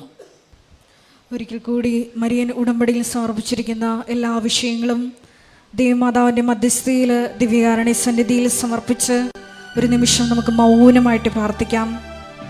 ദൈവരാജ്യത്തെ പ്രതി ഞങ്ങൾക്കുള്ളതെല്ലാം വിറ്റ് നിന്നെ സ്വന്തമാക്കുവാനുള്ള വലിയ അഭിഷേകം ഞങ്ങൾക്ക് തരണമേ എന്ന് പ്രാർത്ഥിക്കുന്നു.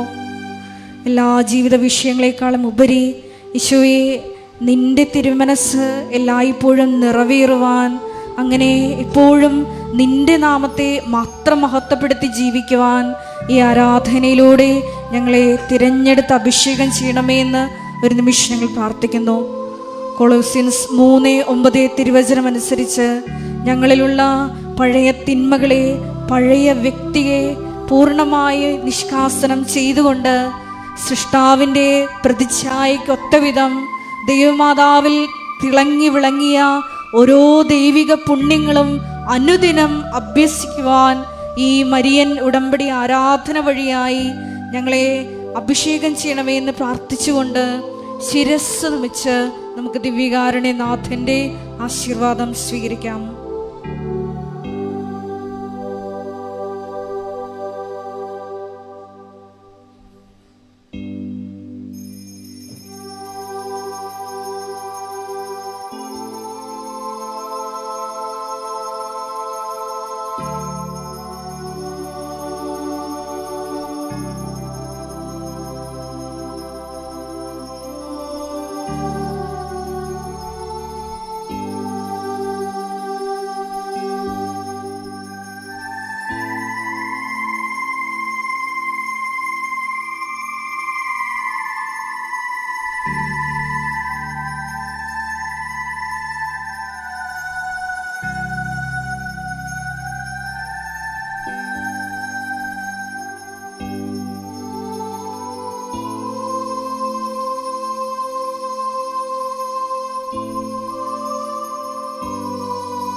പരിശുദ്ധ പരമമാ ദിവ്യകാരുണ്യമേ, എന്നുമെന്നും അങ്ങേക്ക് ആരാധന.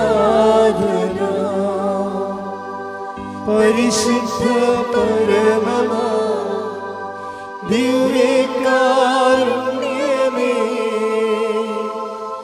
എന്നുമെന്നും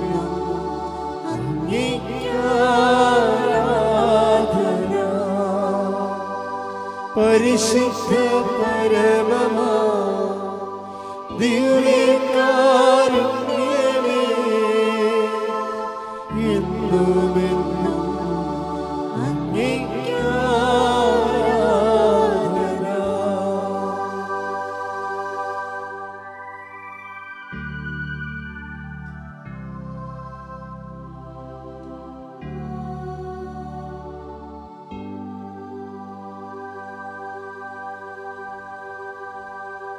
ആവേ ആവേ ആവേ മരിയ, ആവേ ആവേ ആവേ മരിയ.